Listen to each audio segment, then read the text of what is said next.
That'll come on my phone dead loud to start with.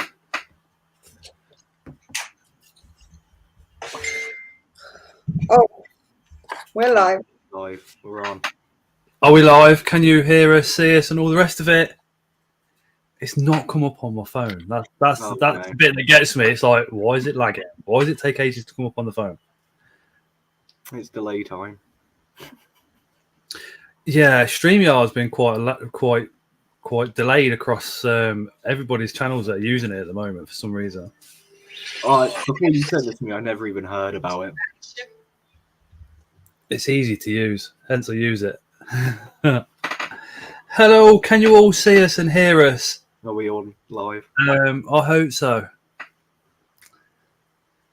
It just Ben says Jack. I know you and Ben get on quite well. I know each other. Yeah. Hey OC, hey Spiders TV. Hi Darren. Hey Amy. Hi Chris. Hey Aaron Moon. Hi Craig. Hi Kathy. We're all on tonight. Hey Leah. Hey Lewis. Hey Mark. Hi Arona. Hopefully that's everybody. Hi Michael. Hi everybody.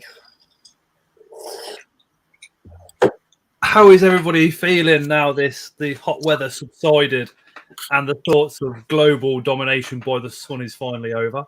A whole 2 days of heat exposure followed by 20 degrees. I'll wait till next month. We'll get global warming, I'm still not convinced. We had 2 hot days. So, hello. Hope everybody is doing really, really well. Those of you that are going to Bristol, I hope you're all as excited as what we are. We're all absolutely buzzing. I can't wait to get there.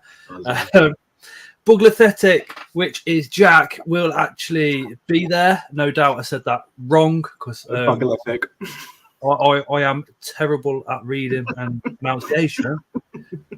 How do you say it again, Jack? Bugalific. Buglathetic. Yes. Yeah, Bugman. Bugman Jack. Hi Mark. Hey Mark. Hey Happy. If I could get one of the moderators just to pop over to Instagram and get Jack's Instagram link for the comments, as well as his Facebook link, and just drop those into the comments as well. That would be absolutely awesome. Perfect. Yeah, both the same name as I have on here, spelled the same. All that pretty simple. Yeah. How old are you, Jack? I'm 22 now. As of February, yeah, 22. So I'm a little baby compared to everyone. What date in February? 8th. Oh, I'm 2 days before you. I'm the 6th of February. My brother is the 7th of February. And I'm the 8th. Which means my mum gets horny at one time of the year only. It's been a joke for 40 odd years. Oh, Chris is over on the chat saying fake beard. Chris, you pull it at every show. You have to fondle my beard. You of all people will know it is not fake. Yes, it's grey. Yes, it's ginger, but it's not fake. Craig's on the 4th of February. I think we've got everybody in February today. Best babies. Thank you, Callum. So Callum's just dropped your Instagram down into the comments. If I could ask that the moderators do that and the Facebook link as well, that would be absolutely awesome. Hey, Mark the Spider Guy. Hi, Vanessa. Hi, Vivian. Hi, Darren. The jungle follow me. Get me famous. Oh my God! Everybody's in February. It's crazy. Jack, so you're 22 and you're into invert taxidermy. Yeah.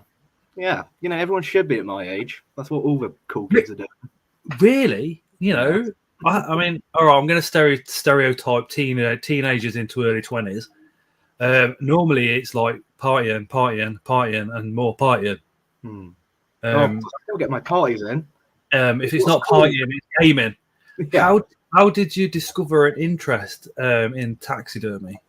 I have, for months, I was like looking into like pre-bought taxidermy, buying it off other people because the frames looked amazing.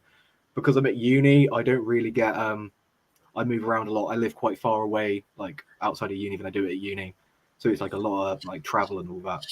I couldn't really like feasibly have pet inverts, like living ones. So I was looking into getting taxidermy, but the prices were just.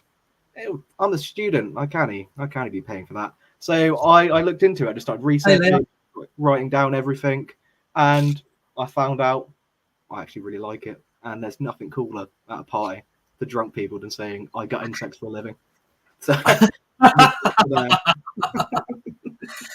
one of the things I've always wanted to kind of ask, especially an invert taxidermist, because that's what we keep. When you cut open the insect to get the innards out, does it smell? It reeks, but you become nose blind after a while, and some smell worse than others. I got a tarantula through on the heat wave, and unfortunately the heat basically cooked it in the post, so its abdomen, its bum exploded and like opened like a flower. So inside the tissue paper that she sent at me was just soaked in insect guts. As soon as I opened the packaging, it just permeates my room everywhere. It was foul. Would you suggest if somebody does send something out to you that they maybe send it with an ice pack or something like that at the moment? At the moment, with how calm it is now, apart from those 2 horrible days, it's fine. Next day delivery, literally no issue. She wasn't to know because I never specified because I didn't realize someone would do it. She wrapped it in tin foil, which is a harmless mistake to make, but of course it is. That's what cooked it basically. But I managed to fix it. These magic hands managed to put it all back together. Well, and she's actually got the taxidermy piece after it had been through the post in 40, 41, 42 degree heat. Yeah, trapped in the back of a postal van, opened up, but yeah, managed to scrape all the pieces off, managed to stick it all together, and it looks somewhat decent. It looks passable. May not be my finest work, but under the conditions, I did amazingly. What are you studying at university? I do social media, which I think really pushed me into making this more than just doing it for myself. Because I think you might get inundated at the show about the social media side of things as well. People want to pay me to do their social media as well as their insects. I won't say no. I need more bit of money and all that. What year are you in at uni? I've just gone on to my 3rd year, but I'm quite late for doing university. I did an extra year at the beginning, so I'm just going on to my final year, dissertation time, which will be nice with all the commissions. Yeah. So you are literally jam-packed with work at the moment. Yeah. Well, at the moment I'm on my summer break before, so I get like a month or 2 now where I can just chill before it gets all packed on. Fair play. Are you actually taking any pieces to the Bristol show, or is it more of do you not sell pieces? Do you get things sent to you? Then you. My biggest thing with doing this is I want to do it as ethically as possible, which 1 second.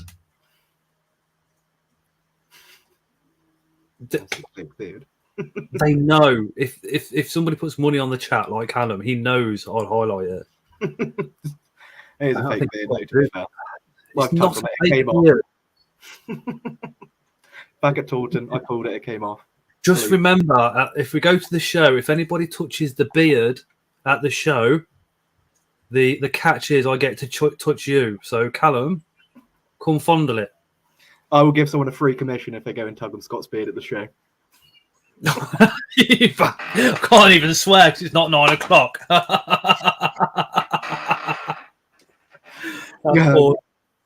But no. So the first person that you see tugging on my beard gets a free commission? Yeah. Film it. Free commission if you got proof. I'll start a trend now. You're never going to be free. Every time we go to a new show, I'll do the deal. Someone's going to charge straight at you, cameras in hand. Oh my god! The babby does it. Noah, what is his name? He's 2 now, so I'll throw him up in the air, and he hates it. So as I go to do it now, he grabs these two bits of my beard, and no. I throw them up, and they go up with him. You know, close to a swear there. Scott well recovered. Gordon, I got a shaver. I know. I did curveball that swear word pretty well, didn't I? You could have waited till 9 o'clock. For those of you that might be new, we don't swear or use bad language until 9 p.m. This is just in case anybody's got children watching and all the rest of it. Vivian, Scott, how do the muscles feel? Oh, mate. I trained on Saturday and I trained to failure. So I thought, I'll go back down the gym Monday. Sunday, I felt brilliant, Viv. But then Monday morning, my word, I was just in pain in my arms. Today, I thought, I'll go Tuesday. I still can't straighten this arm, look. That's it. Because I trained it. I trained my arms and my back so much. So I'm going back tomorrow. But it's going to be like that for a couple of weeks. You know, I want to get rid of this fat belly. Darren, hey Scott, proud of the time you've been clean. And my missus said I need to turn my head upside down. Darren, I've got the mohawk. The actual hair on this bit comes down to about here. So when it gets longer, you'll see what's happening. I'm going to get it all plaited back, and then the sides all blitzed up. Read that. So sorry, Jack. I got a bit. I told you could waffle. Ellie didn't even say anything. She didn't tell me off. Look, but yeah, I really tried to focus on the ethical side of taxidermy. I didn't want to, because you can mass buy insects from like places where they don't treat them the best. They kill them off at peak time, so they're perfect specimens.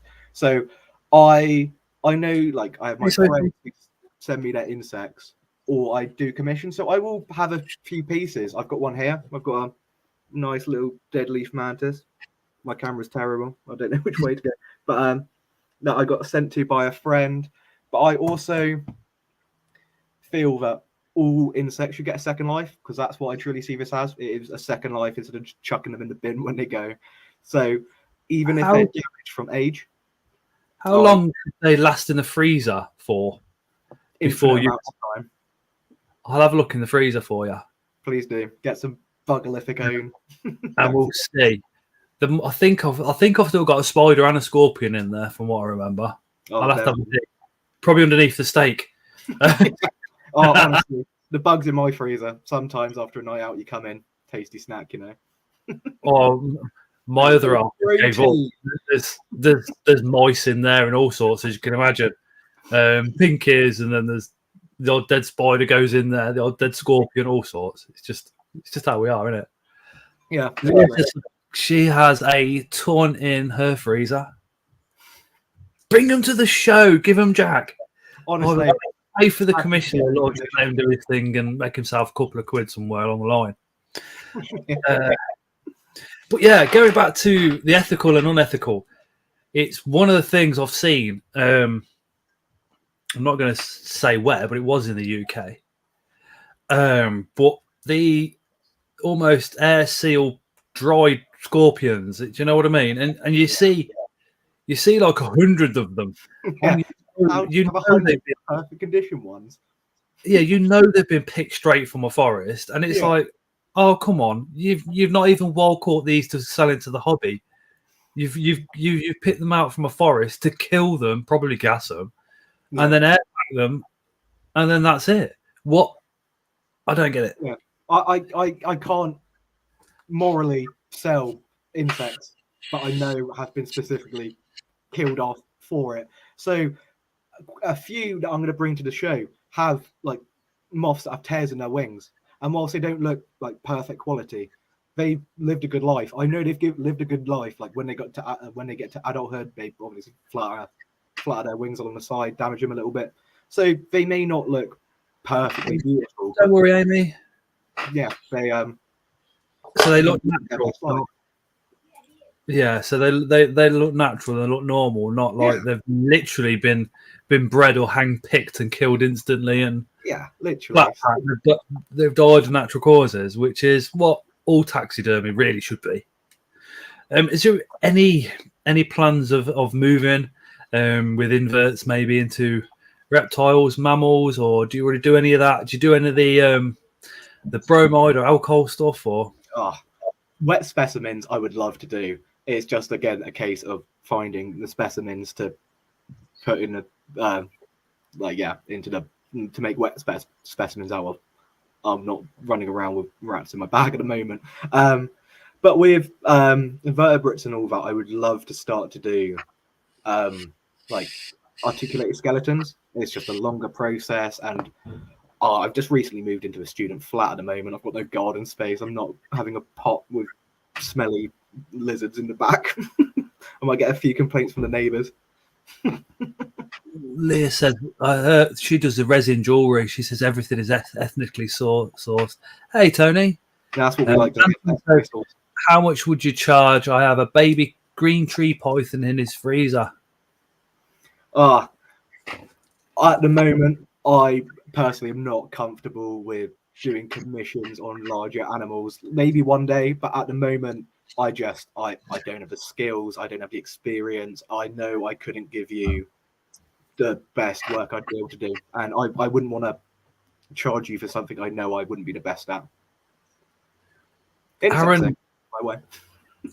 No, that's really good, really honest of you, to be honest. Aaron says, I have a perfect Molly from my B Smithy from like 7 years ago. Would it be possible to get them mounted now? Happy to pay, obviously. Yeah. On your bed? I don't think there's like an upper limit of how long things can be in the freezer before I can mount them and do them. I've not personally experienced it, so I'd happy to have a go. We could like discuss price. I've got a pretty fair and reasonable like price set.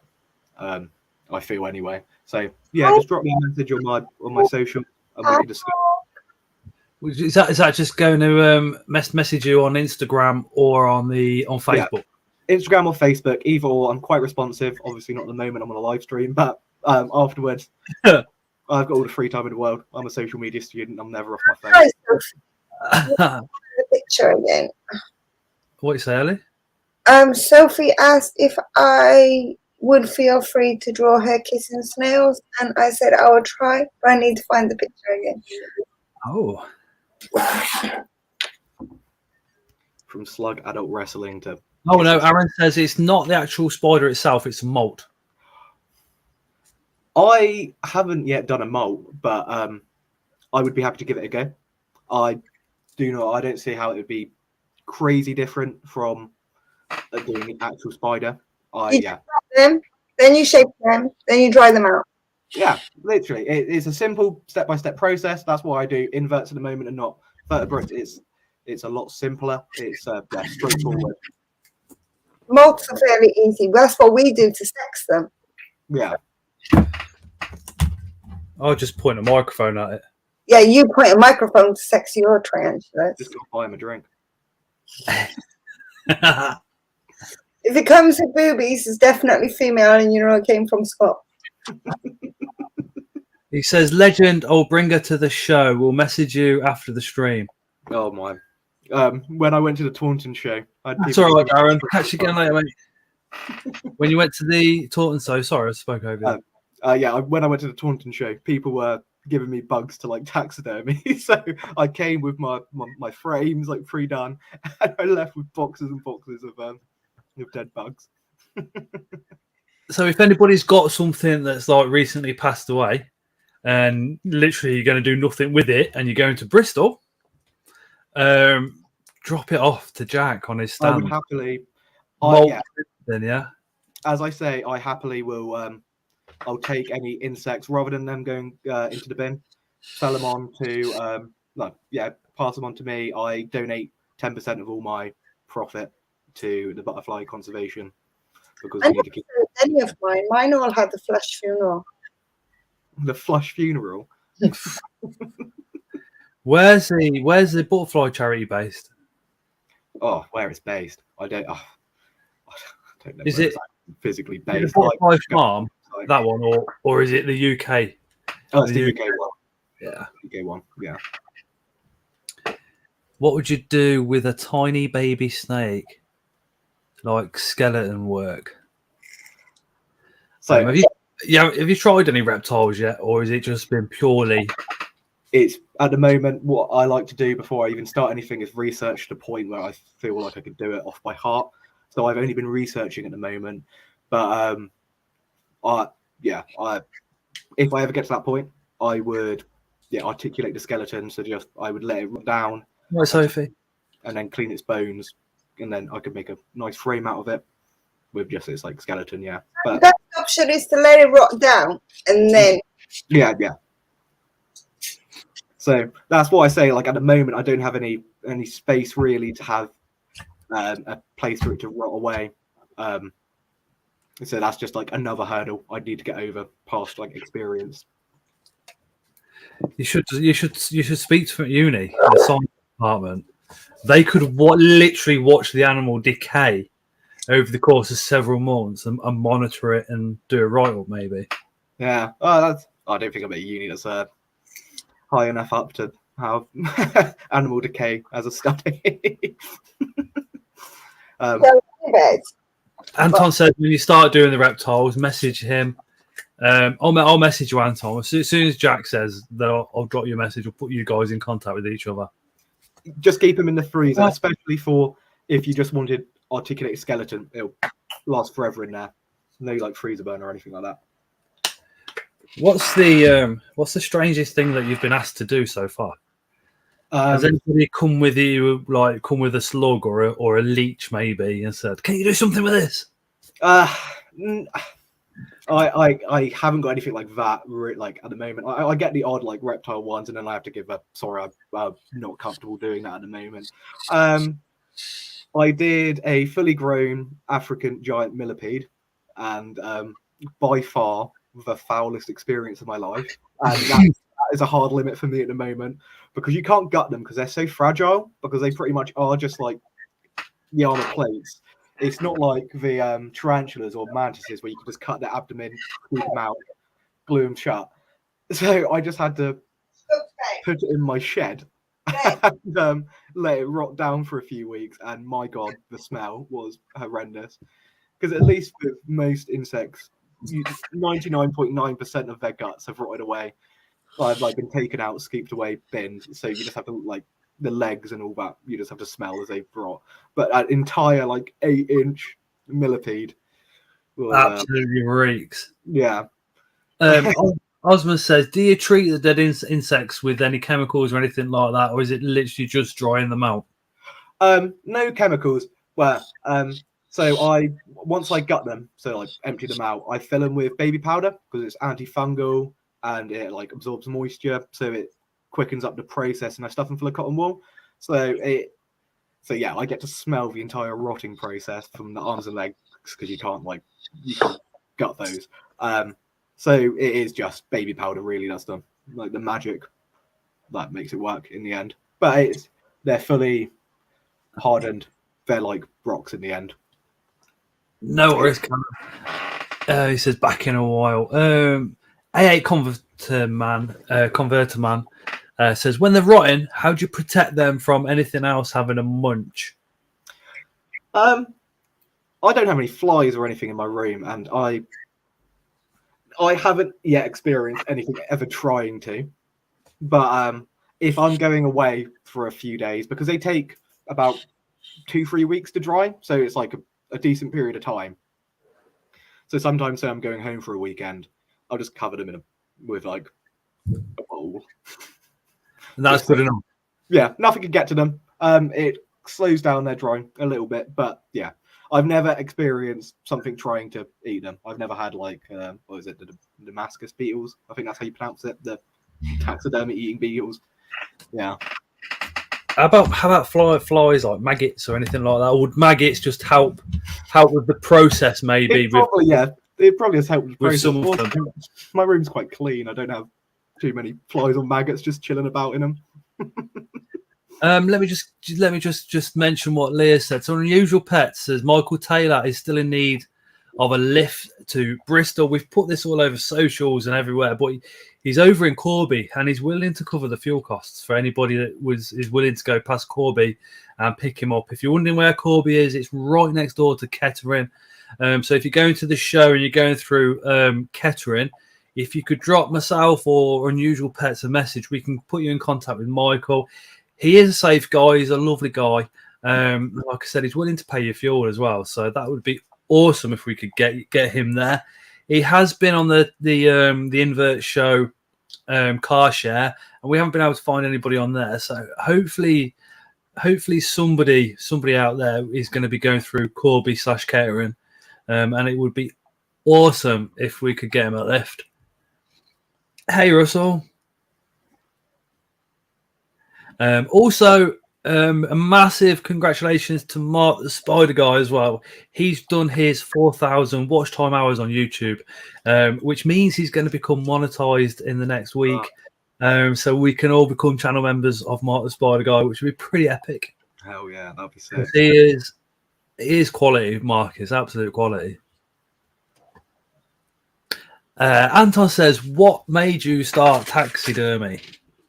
At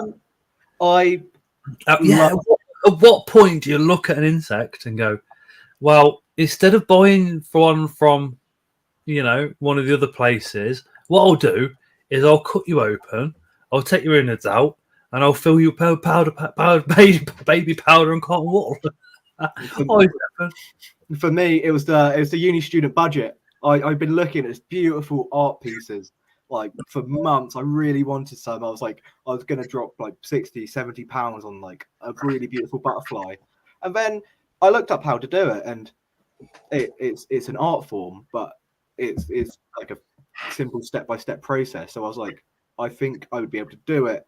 I think Ben's in the chat. Ben helped me out, and I knew him before like I started this, and he gave me one of his stick insects, and I managed to like work on it, and I thought I really enjoy doing this, so I just started doing it a bit more. And then I realized there's not too many people who do commissions. There's like lots of spiders I see people like are sad on Facebook, they passed away, it's an awful experience, it's like losing a pet. But for dogs, you can get them cremated and you can have their ashes and all that.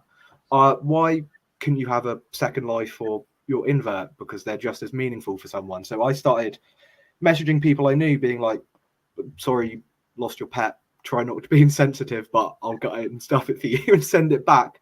And it just kind of spiraled, and then people started recommending me, and now I get people messaging me being like, I heard you gut spiders, can you gut my spider please? So yeah, it just ended up, it started off as just me being like, I don't want to drop £60. It's 100% worth the money, but I just didn't have the money to spend. I mean, it is true. I mean, people always say, dog's man's best friend and all this, that, and all that. Well, yeah, okay, they are. And my dog certainly meant the world to me. But then my spiders also mean the world to me. Absolutely. If you could have a token, like just something there from, that gives it a nod to their life, and something that's going to be there with you indefinitely, that would be pretty cool. I have got some exceptionally sort of personal spiders, especially ones that people give me, which if they passed away would be absolutely awesome to have them living on again somewhere. Hey, Dad. The frames will last like decades. There's as long as you keep them out of sunlight, they'll keep their colors, they'll last forever. And yeah, that's what I like doing. The amount of like thank you videos people have sent me where people are like genuinely so grateful that their first ever tarantula managed to get framed because it was their first. Like no one forgets their first. It's just like a really nice thing to do, I feel, not to like toot my own horn, but yeah, it feels good being able to make people happy from such a sad situation. Do you ever feel the pressure when you're doing one? Oh, horrendously. Because when they've like died and they got sent, sometimes their abdomen could be really fragile, and you don't want to get your tweezers too deep and just yank the top of them off, like the top of the bum off. So it really, have to take a sit back, sweating. It's like bomb defusal. I should imagine it is. I suppose you've got to have a hand like a surgeon, literally just like. This is people's first ever tarantula that they first got into it. It recently died. They're like really upset and just being like, "Oh yeah, sorry, cut in half. No spider for you." Imagine it. Stefan says, "What's been your hardest project, and which one's been your most favourite to do?" My hardest project. I did a project for. I don't know if I should say the name. I don't think it's like personal, but it's. Just say you did a project. You don't have to say their name or anything like that. I did a project for like a decently well-known like company who sells at the invert shows, and it was a memorial piece for a loved one. So not like the loved one of the insect, of a actual person. So the pressure was already on there, and I had like 4 jungle nymphs, 3 tarantulas, moths, butterflies, stick insects. So it was Christmas time. I just started taking commissions on. I was confident, but then I get 25 insects handed to me and a memorial piece from someone's recently deceased family member, and I'm just like, oh no, this is pressure. I messed this up. Absolutely. I'm not in. Yeah, but did I also get asked my most fun piece as well? Yes. I don't have it with me because it's a commission, but there was a trainer called Barbara. Barbara was lovely. She was a spider from up in Wales, and within in the post, she gave me like prints of the leaves of the trees around her, to give it kind of like a localized, this is where Barbara lived, like in Wales, house. Because whilst I love the clean look of like black frame, white background, I really enjoy doing like specialty backgrounds as well to make it like even more personal. Like I've got a spider here called Winston. Winston's a GBB. That has like flowers around it. My camera's awful, but it's got like lavender around it, leaves, so it looks a bit more memorial than just plain, like, yeah, just a plain frame. Oh, I'll get it back up again. I'm big now. Yeah, it's like just quite a nice frame, having characteristic in the background, so it's not just like plain white. They're my fun projects. As taxidermy is an art form in itself, but having a little like art project on top of that is quite nice. Where do you see the taxidermy going in the next couple of years? For yourself? For myself, I love doing it so much. Every time I get a commission, I get so giddy. It means I get to like express it. It's kind of like therapy for me. Like I just sit there, music on. I get to do it for a few hours. Just forget everything else in the world. It's like a Zen moment. So hopefully, after uni and all that, I can start building more like recognition for myself, so more people know me. I get more commissions, and hopefully I can make it in a more part-time thing, you know, like it brings more money in, not for money, but so I can have a better opportunity of doing this on a larger scale. Got ya. So you'd be able to reinvest in yourself. Yeah. I could help it to where I would help myself pay rent and stuff like that, because I'm not near that at the moment, and it's not just because I want the money, but I could focus more on it rather than it being I work and then I do it like in the background. But I'm not expecting that to happen. That's just like I would love for it to, if it could. So we've got some people that have like recently joined, so they weren't here at the beginning. So Russell's asked, you know, how did you, what inverts do you keep?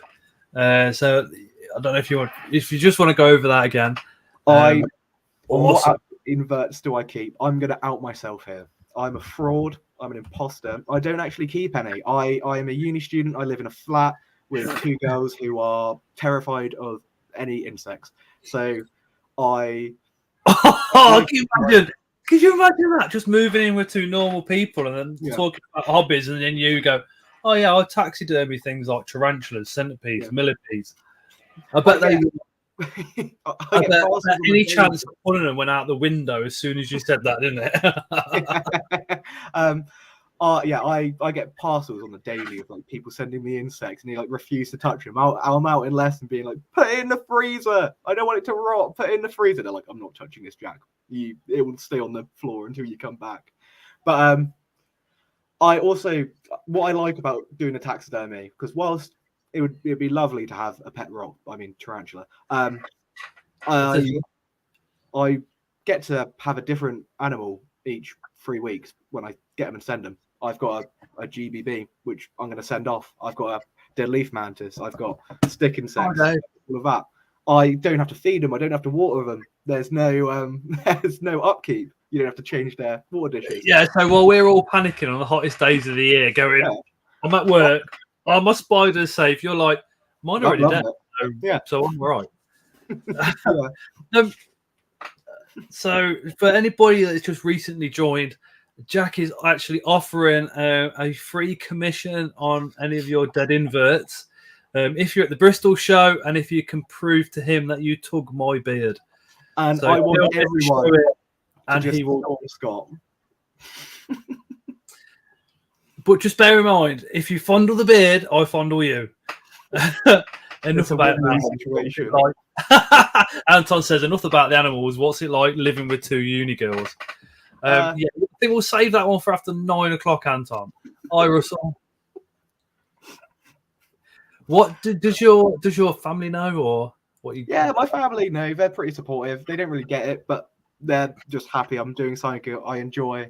Everyone I know is terrified of spiders, so I'm like, cool. Look at this new one I got, and they're like, please don't speak to me. Go away now. I have a friend who is so violently arachnophobic. Jack, let me just highlight a comment from Dave's Little Beasties. I have a freezer full for him. Dave, you're an absolute legend. Oh mate, I would love that. I would also. That means I would have a freezer full of them, which I can have a lovely little conversation with my flatmates about when they come back from their break over summer and see my freezer full of spiders. Phil says, what about fruity beards? Let me just go back up the chat.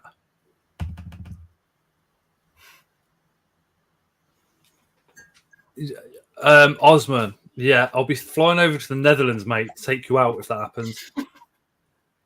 He says free mystery box forever tags Scott's beard with the shaver. Let me get one thing straight. If you come anywhere near me with a shaver, there will be blood. I think I should do it. I think I should sneak up. Just one line through it. Leah's supposed to be a really good friend, really close friend, and her comment after that, I'll do it for £100 one. I'm gonna stand behind Phil. He can be beard protection. I was gonna say you're gonna need like a beard guard the whole time. Big beard guard. I'm gonna have to go with like, those plastic baby bib things. One that side and one the other, full protection. Aaron says, Jack, I've just sent images of a molt. Looking forward to having a stroke of that gorgeous ginger beard, my man. Yeah. Ginger and grey. I'm a man of maturity now. The ginger and grey, the big G's. I'm a double G, double gangster. And I'll do it for an Exoterra, says Chris. Anton says he'll do it for free. That's all right because he's not going to the show. Leah says, I've got a plan. You're nervous now. You're nervous going to the show. Bristol's going to be fun watching Scott running through the crowd, says Dave. No, because literally, if somebody comes at me with a beard, there will be blood. It's took me about 7 months to grow this ginger thing. And if you shave a piece off, then it's going to go crawling across the floor, attacking people. Oh, taxidermy. Yeah. I'll frame it. Where do you sell your taxidermy entomological? Thomas says, which is the Jungle Loft.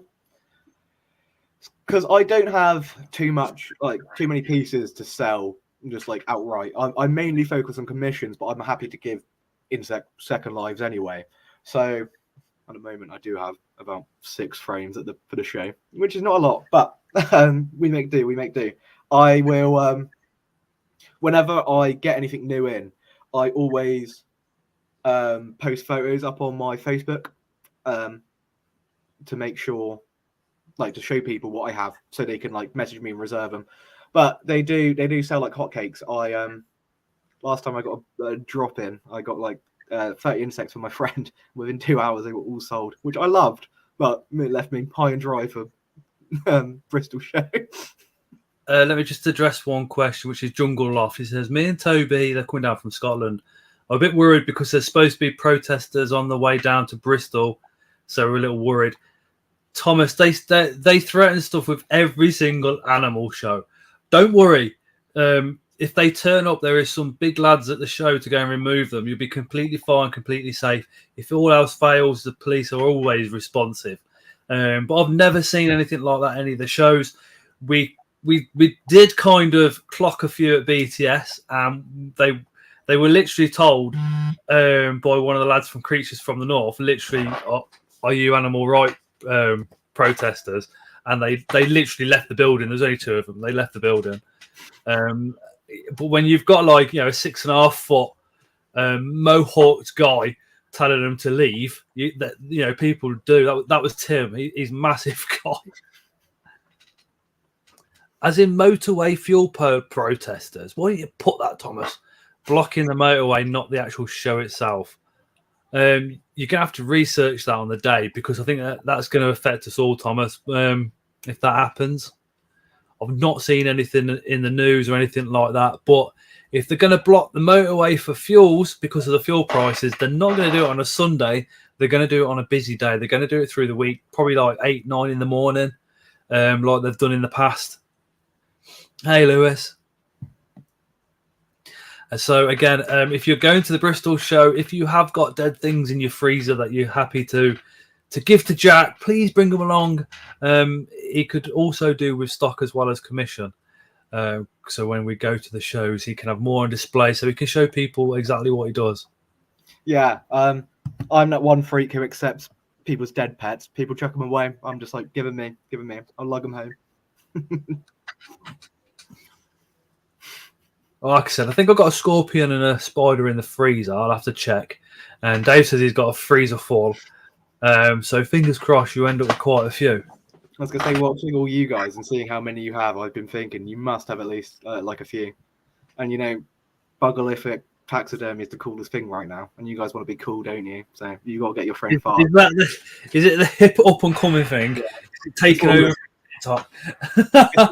Cool kids are doing. So you want to be down with the kids, don't you? You want to be feeling old. Yeah, buggerlific taxidermy. I'm quite happy feeling old. That's why your beard's going grey, because you don't know any of my taxidermy.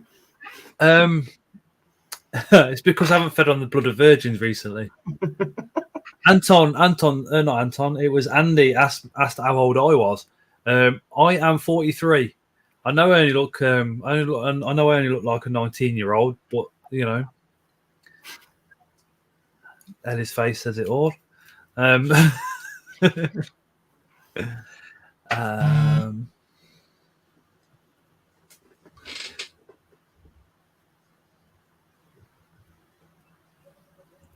Oh, do you have some examples to show us? I missed that comment. Chris, one of the mods, just literally screenshotted it and sent it to me. Cheers, Chris. I just do indeed. That was from Dave's Little Beasties. This is one of the commissions I did. So this was specially requested. It's a GBB. I don't know how to pronounce the long names. It's a Palma Triumbubatans. Yeah. It took me at least a week to be able to say that initially. This has like nice flowers around it. She asked for it. Get you on the big screen. But also I do more simple frames. Like not simple, but like more, yeah, I don't know how to say it. Just plain. This is a nice little dead leaf mantis. Species name is indeed big. If you hold it up to the, that's it. Just up a bit. There you go. And if you go to your right, just try and get it out the other way. Just try and get it out of the. There you go. Boom. There we are. So it's not got the love reflection of the PC on it. I know my directions. That is all. But yeah, It's like a ninja just about ready to take your head off. every one of my friends say it looks like it's surrendering, like hands in the air. Right. Right, it looks like it's about ready to attack. It's Karate Kid stance. I think its attacking days are long gone now. But I am Mantis. I am ninja. I can't really properly Kill you show fucking it great. to you, but I've got don't fall. I've got a tarantula, or a species name that I can't remember at the moment. Little stag beetle and a jumping spider on the go at the moment. I've got a few more coming in the post tomorrow. So yeah. Are you doing stickers? Says Aaron. Oh, I am. I've got 3 stickers at the show. Come take as many as you want. I bought 2 A4 sheets at Taunton Show and I got rid of 2 of them. So take as many as you need. I also have some of these. If you want to be extra cool, which I know everyone does. Nice little imagine being able to see that. Bugalithic badges. That's pretty cool. Which would be nice. Again, sold 1 of those at the show. But so yeah, I'll have that. I've also got business cards, so you can just flex to your friends. You've got a business card off me. So yeah, it'd be nice. It should be good. If anyone wants got stickers, take it from my car, said Chris.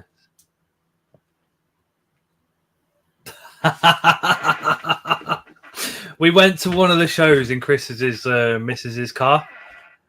And I literally, just before we even got to the actual show, we did 2 shows in one day. We did an entomological show, and then we went off and did the IHS Donny, and I covered his car with stickers on the inside and all the rest of it. And in the end, he tried jet washing the stickers off the outside, and they did not come off. Oh no. At least you got strong stickers though. That's a good selling point for you, Strongest stickers in the in the hobby. The Jungle Loft says, do you ever pin butterflies? I do. Again, I haven't done too many. I've done quite a few moths. I only ever done too many butterflies because, again, hard to find naturally. You don't often find them naturally. But yeah, if you have some, I would be happy to do them. It's fun. I've got a moth. 1 second. Stepping away quickly. Fill some time. I've got this moth. A mothy moth. A mothy moth. A mothy moth. I know species names 100%. You've got Jungle Loft is in the comments, which is young Thomas. He'll undoubtedly probably know the species. Oh yeah, I'll get it back in frame. Chris, Ellie, look away. I don't want to hold it incorrectly and damage it, but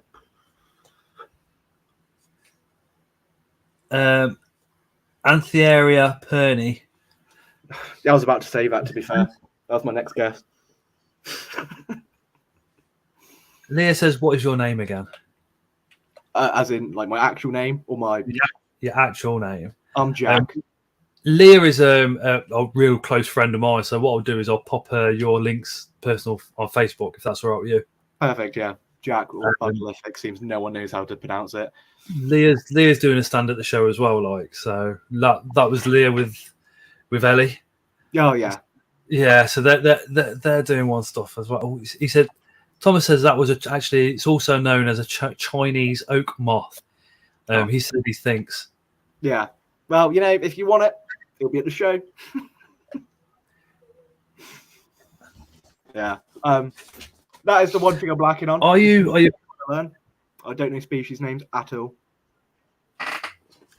It will come. It will come in time. Once you start keeping at inverts, it does actually come. It takes a little. Well, it took a little while for me, but it did come. Yeah, people I'm selling this, and they're like, "What species name is it?" I'm like, "Yeah, it's a spider." So Philip Fish, I'm going to change the question a little bit, Philip. So if you had the room to do it and the financial means to do it, if a local zoo had an elephant, would you be tempted? Oh, if I had if money and skill wasn't an issue, I'd do it in a heartbeat. If money wasn't an issue, I'd do it in a heartbeat. I would be willing to put in the hours learning to do an elephant. That would be amazing. Imagine my portfolio being like, oh yeah, I did a 3-inch mantis too. Oh, I did an entire African bull elephant. I think if Phil's in the chat, I think the zoos have to get rid of them as through incendiary. I think. Yeah, because isn't it like a biological hazard, biological waste or something like that?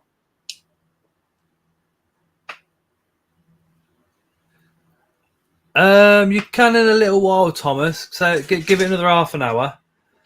Thomas does a little bit of taxidermy with the butterflies. Oh yeah. So he pins loads of butterflies. Loads. Thomas, gosh, I think that's his name. The Jungle Loft. The Jungle Loft. On YouTube, it's a Jungle Loft. I think I have him on Facebook, and I've been seeing his stuff. Yeah. I like if that is who I'm thinking it is, and I'm not confusing you for someone else. I really do like your work. Your work looks sick. I always like to see like the beautiful butterflies. Boom. Amy says, I'm getting worried as I'm still not feeling excited about the show, and I was so excited. I'm sure I will though. Amy, it's Bristol this Sunday. Literally one of the best invert shows in the UK. Also, I'm there. What is there not to be excited about? Also, Jack's there. Everybody's going to be there. Leah's going to be there. Ellie's going to be there. Mark's going to be there. Callum's going to be there. Anyone will be there. There's going to be tons of us going, Amy. It's going to be an amazing day. You will be buzzing. I think it's completely normal not to feel too excited. Maybe you'll get excited on the day. But it's going to be an absolute amazing day. All the big stuff is normally already placed before it dies, often in the Natural History Museum.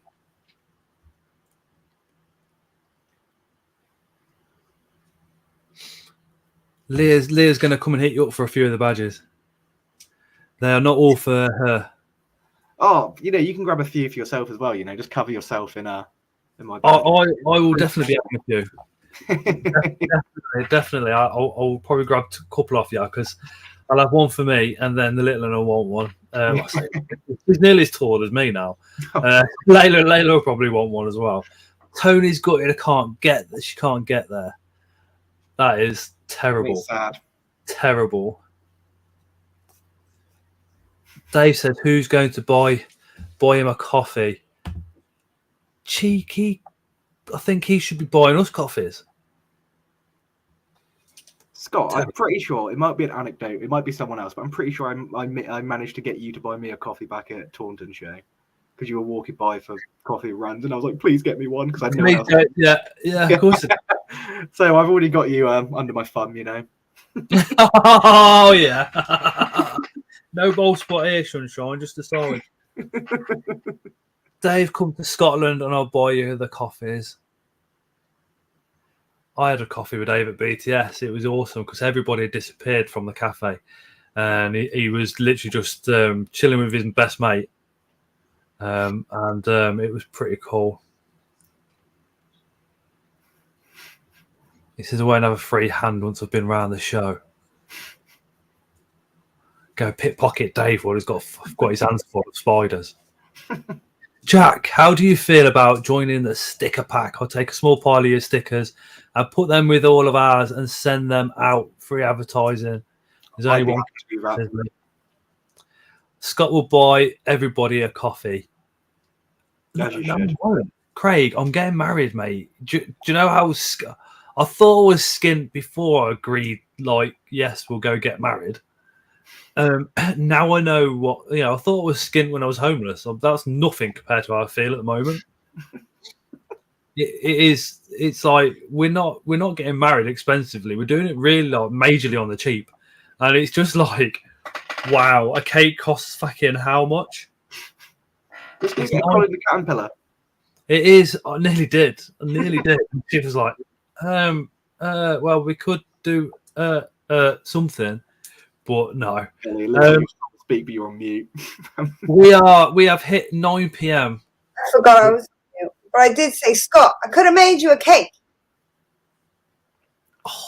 To be fair, I could have made you a cake. I don't know how to make cakes, but I could have. Looked at my cakes and seen that I've already made them before. I had no idea. I didn't know you did wedding cakes. I've done all fucking sorts of cakes. Fuck's sake. It is a friend doing them, but it's still like 360 quid for a fucking cake. Pay for the ingredients and I'll make the cake. Then the only thing is the transport to get it up there. That would be it. Moist soggy biscuit time, says Amy. Everybody's going for moist. It is moist o'clock.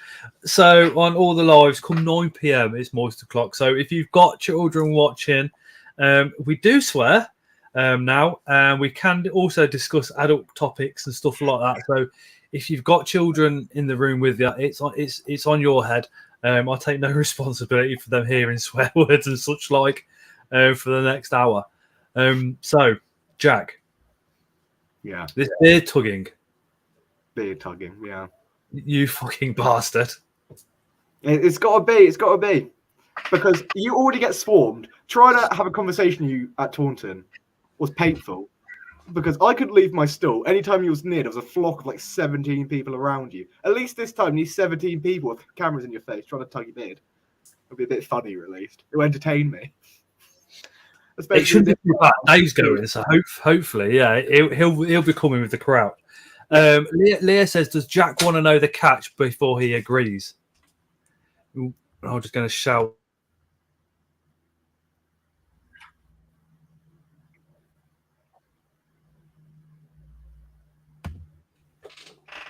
What is the catch? The catch, it doesn't say.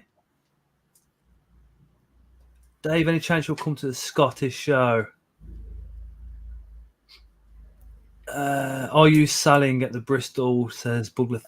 Says the Jungle Loft. Yeah, well, yeah. Night, Anton. Yeah, I'll be selling some stuff. Come over, say hello to me. Look, my main focus is commission, so quite a lot of it is me just doing the same sales pitch I do to everyone, trying to get them to commission me if they ever need it. But I do have a few frames. I've got merch. I've got a few friends who also do it, so I'll be helping them sell some stuff on my stall. So lots of stuff. Yeah, come have a speak. I'll show you around. Andy says, boo. SS Spider says, boobs. Anyone going to the Brighton show? I think we're all going to the Brighton show as well. Hopefully I get a stall there. Maybe. Who knows?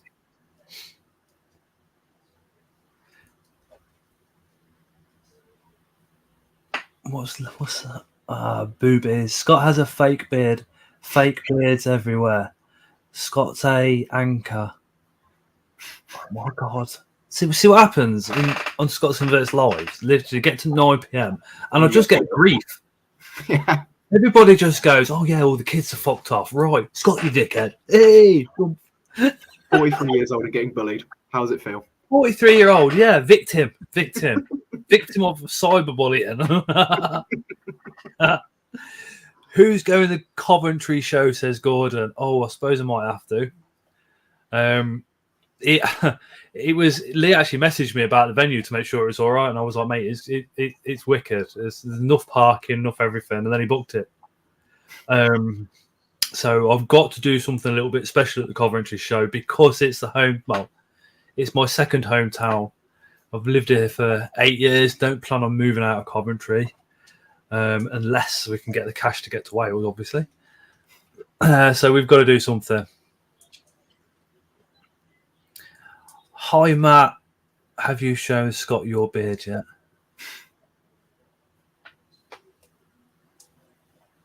Ominous. Rancho Rookie's in the house. Hey, dude.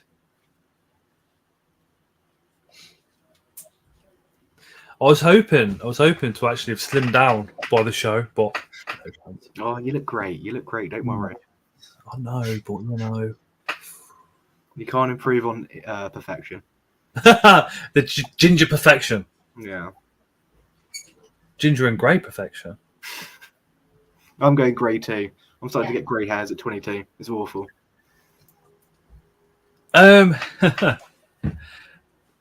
Oh, here comes Layla. Layla, can you Layla, can you not wear lipstick? You're 12. And actually, it's lip gloss. Lip gloss. Stop wearing lip gloss. You're 12. Yeah, that makes. Shush, Scott. That's why you're a wanker. Who said that? And Leah's a friend, Jack. She's a friend. Seems very friendly. Guess who I'm playing Fortnite with? Get out. Ooh. Chris, can I mention that on the live? Scott should make a mug saying hashtag Scott inverts is a what car. I think that would sell. That would go down very well. Right, who are we going to kill? Vanessa says my dad had a ginger and grey beard with really dark brown hair. Oh, if I grow a full beard out, it goes entirely ginger, and I've got really dark brown hair. I've been asked multiple times if I dye my hair, just because how ginger my beard is. Leah says hello, Layla. Huh? It says Leah says hello. Hi, bestie! Thank you, Jackie. She gets hyped up. If anybody says hello to her, I have to read it out, and then she gets all excited. There you go, Beast. Scott Beard Wars is on. I know, mate. So with Michael, Steve's going to give him a lift home.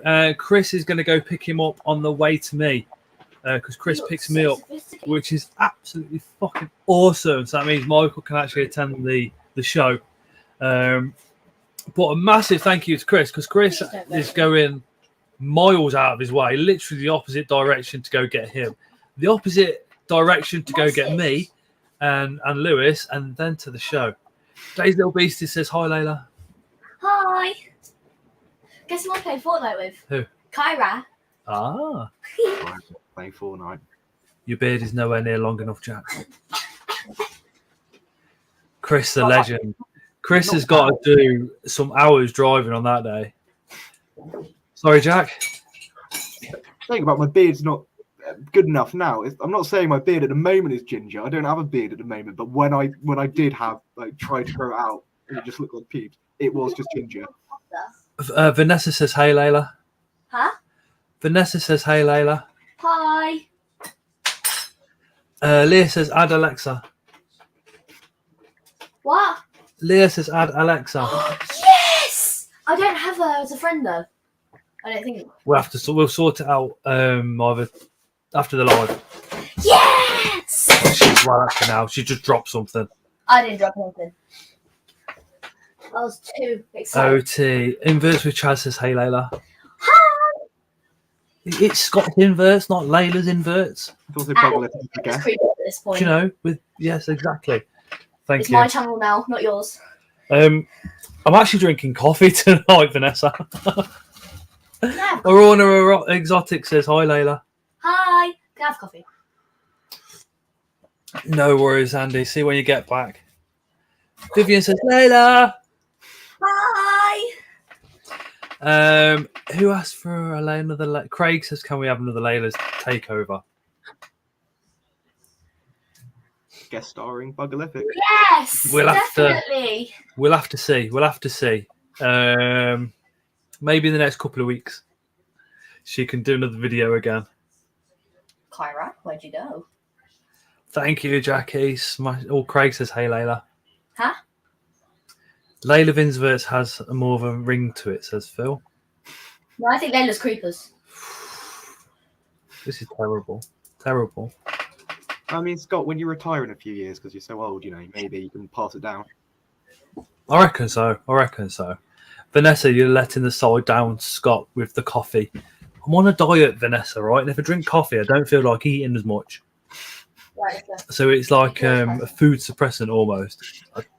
It's also Least- drinking coffee at night. That's what I'm trying to convince myself anyway. No, I got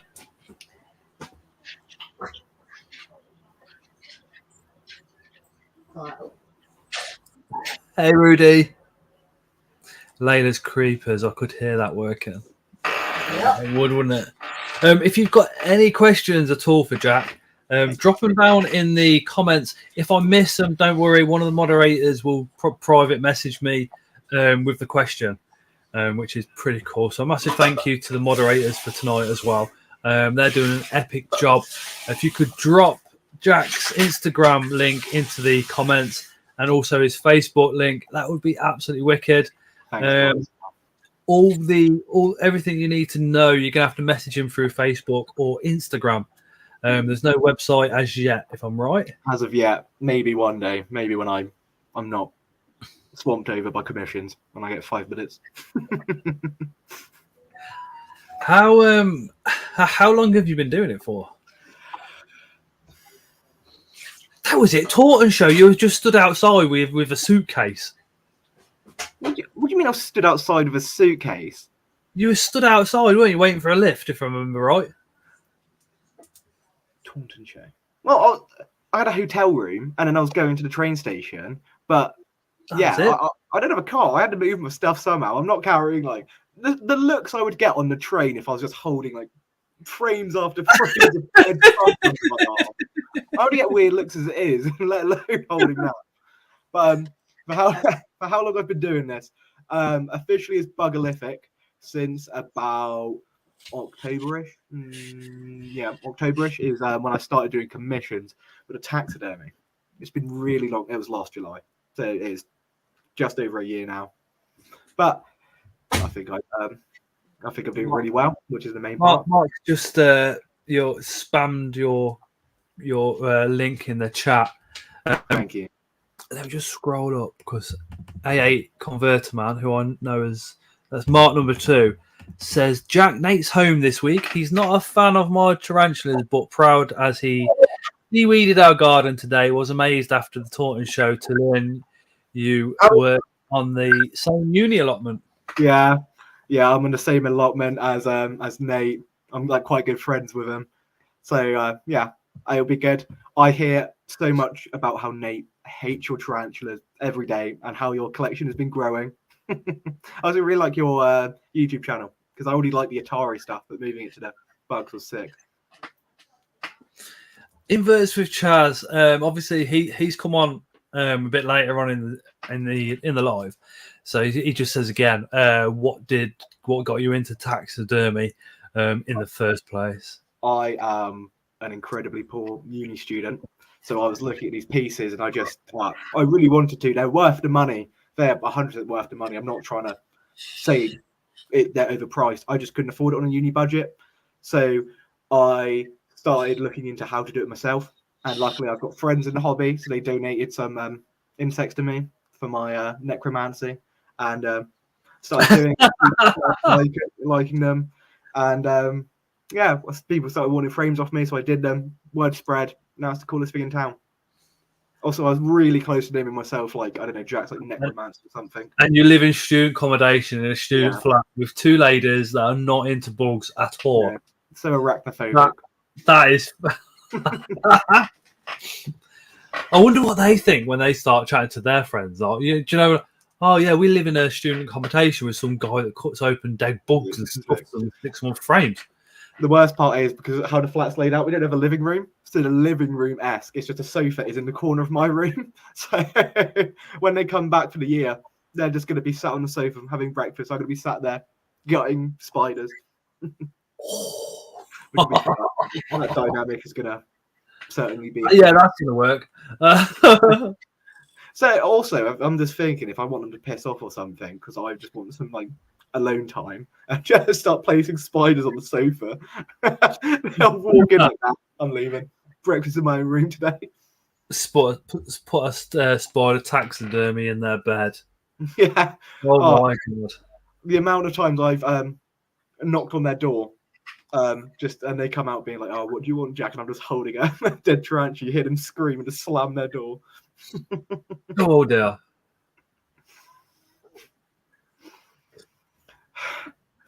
Yeah, it's all fun. It's all fun. What's your price ranges, or is it all like individual depending on what it is? The only 25 is 99% of the time how much I charge for them. It's that's gutting, 25 stuffing, quid? cleaning. 25 quid per framing, and that includes postage sent back. So that covers everything. Postage sent back to the person and the frame? Frame, any additions, all of that, £25 per. And I also do a deal where afterwards, if you have another frame on top, so you want two, one's 25, one's 20. That's cheap as fucking chip. No, chips are expensive. That's cheaper than chips. Yeah. Again, that's another thing I was researching.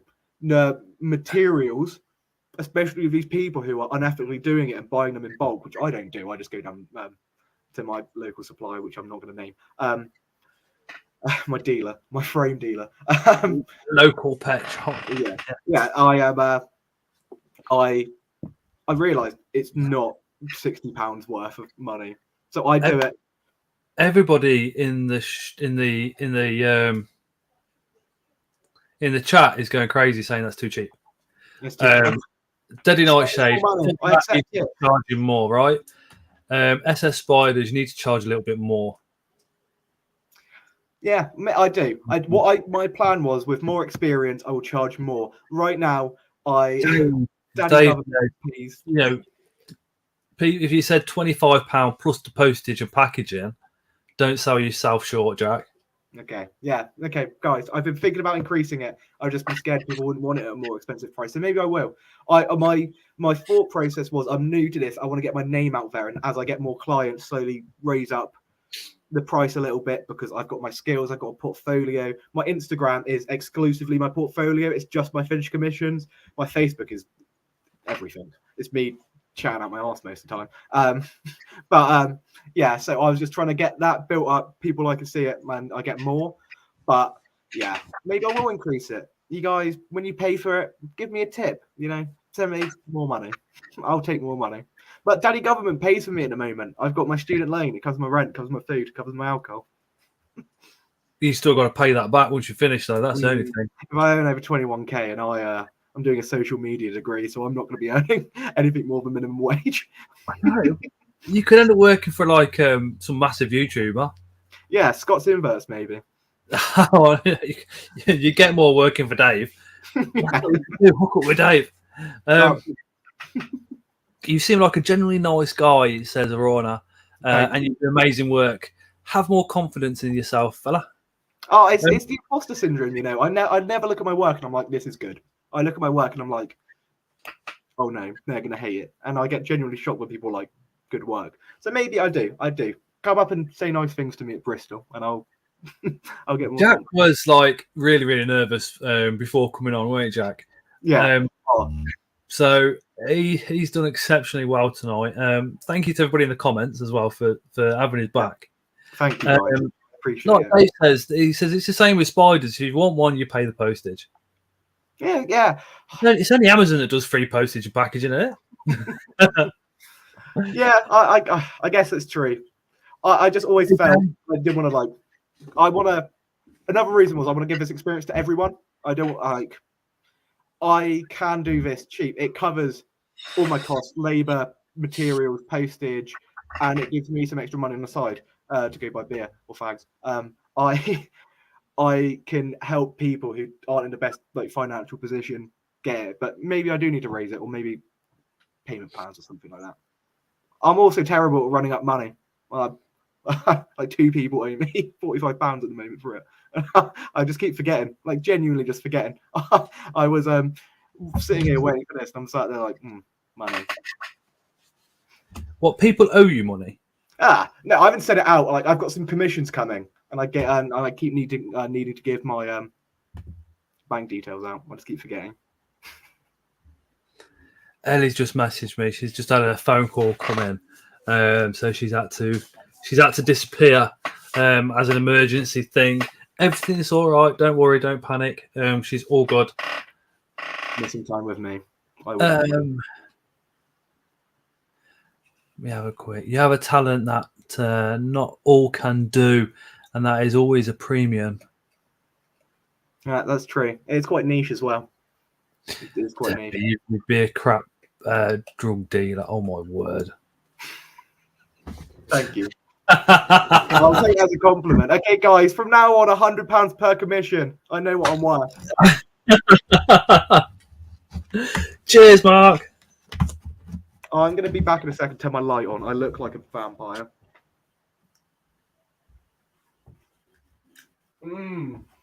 Light blaring. There we go. You can see me now. Back up so I can read the comments, because the comments come through on the phone quicker than what they do. Thomas, to be honest, I think we'll have you on another live, because it'd be unfair to have two people doing taxidermy on at the same time. 50 plus time.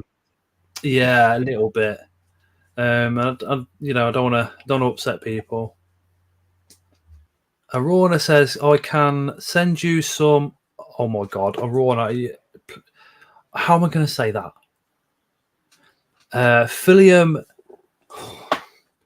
Philippinium cum. Is that right? It's a stick insects. Anyway, Rona got some stick insects. He or she can send across. Mark the Spider Guys, just drop your Instagram down again. And again, if you've joined recently, Mark has recently hit his 4,000 hours watch time, which is massive. It's a big step. So what that means is it can now become monetized in the next week or two, and we can all become channel members over on Mark's channel. You do deserve it, Mark. It's such a massive turning stone. It really is. That's leaf stick. Oh no, they're leaf insects. Oh, I love leaf insects. Oh, yeah. Yeah. Oh, please message me. Drop it on my Instagram or Messenger. Either or works for me. Work it out. I love a good stick insect. One of my favorite ones I ever did was two gigantiums called cabbage and sprout put next to each other. It was beautiful.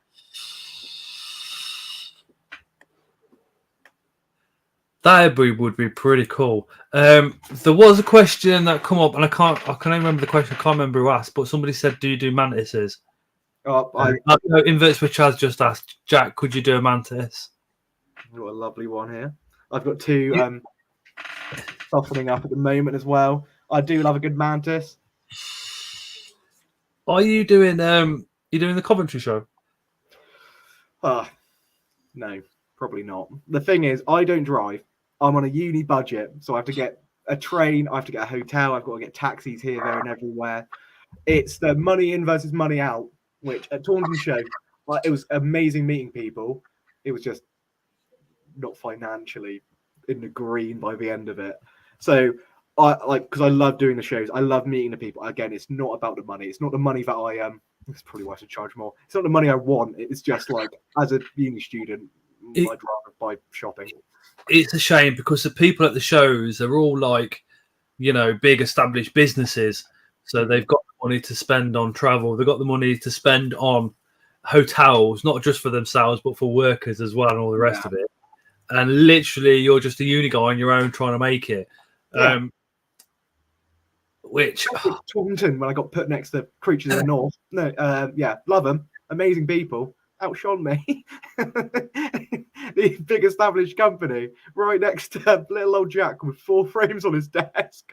No, I'm joking. Well, I love but that would have pulled people in. Yeah. No shade. I love them. Everyone there, literally, that's the thing. Everyone at the shows are all so lovely. I've not had one negative experience. Everyone's so friendly, welcoming. It's so nice. So really, when you go to a show, you're probably at a loss. Yeah, I'm quite at a loss at the moment for Bristol at the moment. But at £25 a frame plus postage and packaging, you, Sunshine, I think you're gonna smash it. Definitely. Like I said, I've got a couple of things in the freezer that I'm willing to give you. I think Dave's going to do the same. So again, if anybody's going to the Bristol show and you've got anything that's dead that you want framing, or if it's just sitting there doing nothing, get it to Jack so he can make a couple of quid so we can get to some of the more of these shows. Inverts with Chad has popped you a message on Instagram.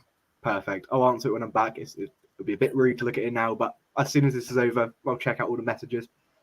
Mark says to get to Bristol show by train, 4 hours 13 minutes, 240 quid for the two. Yeah, I'm lucky. the Bristol show. I live in Winchester in Hampshire at the moment for uni.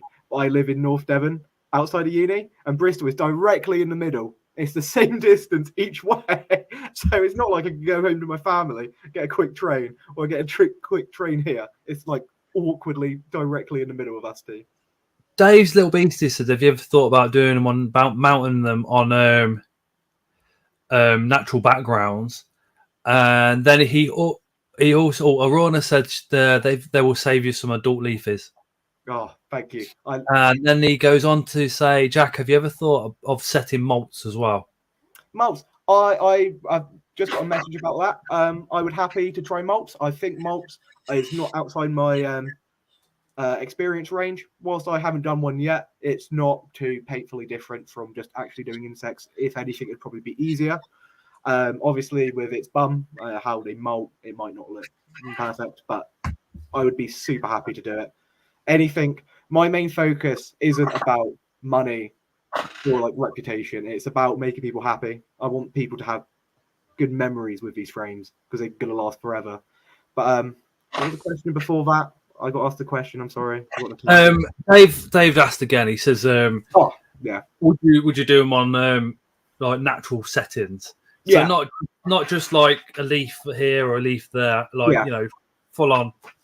I would be I love unique projects like that. I really enjoy doing just a plain background, but I really like having like a challenge of like come up with a proper background. I would love to do something like that. If you want a commission about it, I'll do it. But no, I would love to do something like that. Do you want that bad boy? I would love that bad boy. He looks fierce. This bad boy will be coming with me to Bristol for you. Thank you. Oh, I can't wait to come home, just show my family a box of dead insects and be like, yeah. The rotting corpses of everyone's pets. Yeah. Dave's Little Beastie says he's going to bring you some malts as well if he can remember. I'll drop him a message on Saturday as well. So as long as I remember, then at least there's a few of us. I can keep you some jumping spiders as well. Oh, fake beard mounted. Got a little itty bitty jumping spider I'm doing as a commission at the moment. Let me get you on full screen, Jack, so we can. Need to redo the legs, but I had to postpone. I forgot how close. Hi, Gemma. So I at the moment haven't had anything pinned for it. So my commissions are having to be pushed back a little tiny bit, but it will all be done. I like doing jumping spiders. If people don't give you stuff like dead things for free, then you're not going to have any stock there for a show, are you? So yeah, literally. Yeah, but if you're taking commissions, and that's what it's going to be for you on the day, isn't it? Yeah, that's what I'm hoping for. I love because I'm not just I don't like just being robotic, being like, what do you have? What do you want? Send me money. I send back. I like learning about the pets. I like knowing they had a good life because anyone could say it's ethical, but I like people are always sending me photos of their pets in life and I'm trying to upload them to their page just to get a bit more of like a human feel. Like these pets were loved. I don't want to do frames of just like mass-produced insects that weren't cared for just because they look nice. Like what makes them look nice is that someone loved them, you know? Yeah. Amy's going to bring you a jumping spider. Oh guys. Thank you, guys. So it's spoiling me. Thank you so much for the all the support. I can't see the comments at the moment. I'm just staring at myself. But literally, thank you so much. It's so nice having such a supportive community. That's the one thing I found. I've been in lots of different like communities for different things, and the invert hobby has been nothing but like kind. I started off with no knowledge, with nothing, and I just got accepted. Like I've been here for years, and that's what I love about it. I've been in other communities before, and I've always found out that you have a conversation, you think you're getting something or doing something's happening or whatever, and then you realise that it's going to cost you a lot of money or you've got to do something. The invert hobby is the only hobby where it's like people just help and support, and that's it. They've never asked for anything in return. Yeah. SS Spiders is going to send a message to going, but it's easier to remind who's not going. I wanted to get my giant Atticus Atlas moth pinned, but she trashed her wings the last 12 hours of her life. Oh, no, ignore that. I don't care how trashed her wings are. She lived a good life. That just shows that she lived a full life. She didn't get killed just for it. Where are they? They're in here. You're going to have to bring a cooler box to Bristol. I have got this moth here. Don't know what he's called. Look at those wings. Hey, Reese. Absolutely shredded. But it lived a good life. It's my friend's. My friend raised it from an egg to the end of its life. It looks tattered. It doesn't look like you wouldn't buy it for a beauty pageant, but it had a good life. You know it lived well. I have a story behind it. It doesn't have a name, but things need second lives. It was loved. You can see in the frame that it was loved. It wasn't just, hey, look, moth's dead now. Nice frame. So if you want it pinned, I'd be happy to do it. Yeah, people have sent me spiders with their abdomens that have shrunk because they left it out of the freezer and missing a leg. And people send me with legs missing, just entirely like ripped off, and they send them in the box. There is no position where it can't be framed, because even though it's not perfect, they're still your pets. I get into it. I get emotional about it. People deserve their pets to be framed, no matter what. Sorry, I got heated in that. I got in on it.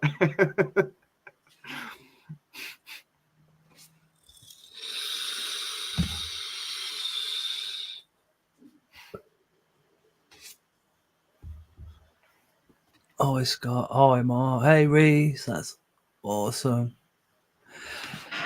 It is pretty cool, the fact that even if it's damaged, it doesn't make no difference, because if that's how it passed away, and if you want it mounting, then it can still mean a lot to you, even with damaged wing or whatever. Anyone who's here who hasn't been here from the beginning, I got a commission the other day in the middle of the heat wave, and the spider's bum like popped like a flower petal in the heat, and the person who commissioned me was pretty devastated by it. No one could do anything. It was no one's fault. It just it happened. But I managed to.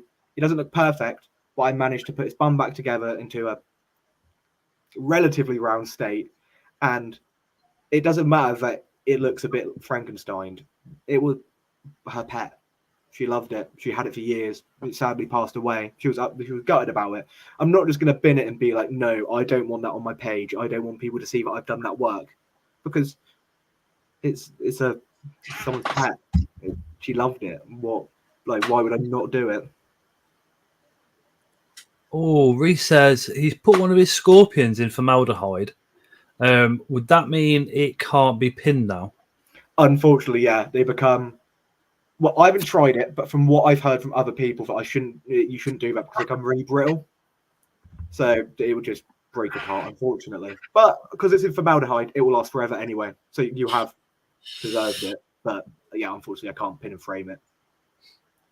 I take it back. I can't do anything. I can't do anything. These magic hands have limits. Sorry.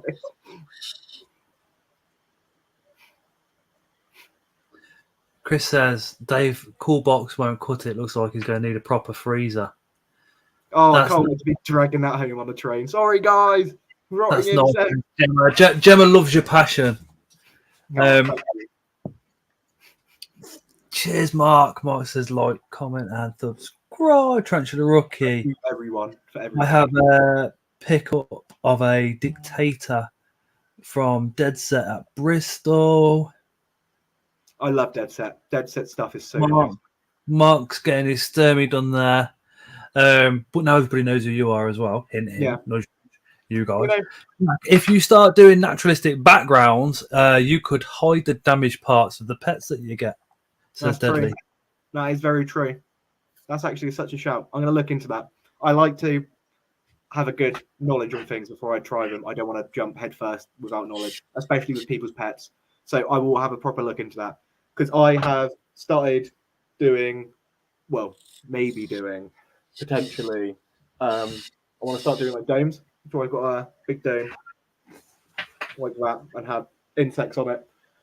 So everyone seems to be doing that. and I want to follow the crowd because I'm a sheep. But No, they look good. They do look good. yeah, A lot of them look good, like on a branch or something like that, don't they? yeah, And the dome obviously protects it then from dust and stuff like that. Jackie's just put my Patreon in the comments. There's, I think it's the lowest one of that's like £2 now. For anybody that wants to support but can't see the channel member button because you're on Apple, we started the Patreon. Mark's just put your Instagram link back into the comments again. Mark is my man. Mark will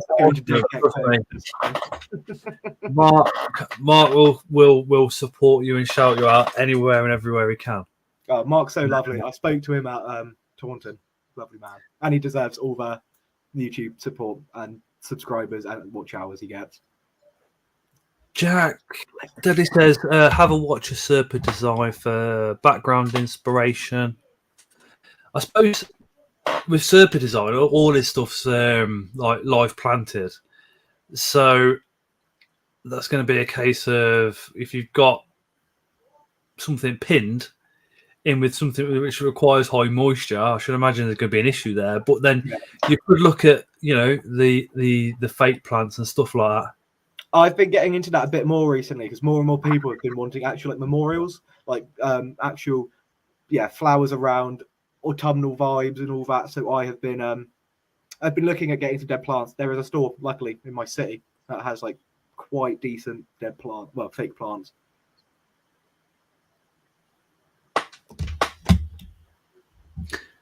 Chris says Patreon. Oh, yeah, Chris is Patreon and channel member. Talent and Vision says Tarantula Rookie. Yeah, that's what you need. I feel confidence in your own work, even if you get a bit of imposter syndrome, is the biggest thing. I know I can do good work. I know I can make people happy, and that's what pushes me to do it more and more. And if my channel ever takes off, I'll definitely employ you to do social media. Please, it gives me a headache, and I'm like, what do I do with this? It's only recently I discovered links on Instagram. I thought you couldn't do it unless you had a business account. And my mate's daughter, she was like, "You do it like this, look, Scott." Free button. I was like, "Oh, thanks." I knew that really. She was like, "You do YouTube, you should know." I was like, "Yeah, of course." I'll be doing all your social media when you make it. I want a full-time wage. I'll be sneaking into your freezer, grabbing the dead spiders. I just imagine getting a text off the missus. Oh, Jack's here. He's just sifting through the frozen peas and steak to see if there's anything dead in there. Oh, I'll take 2 tarantulas and a steak home. Just get a text payment.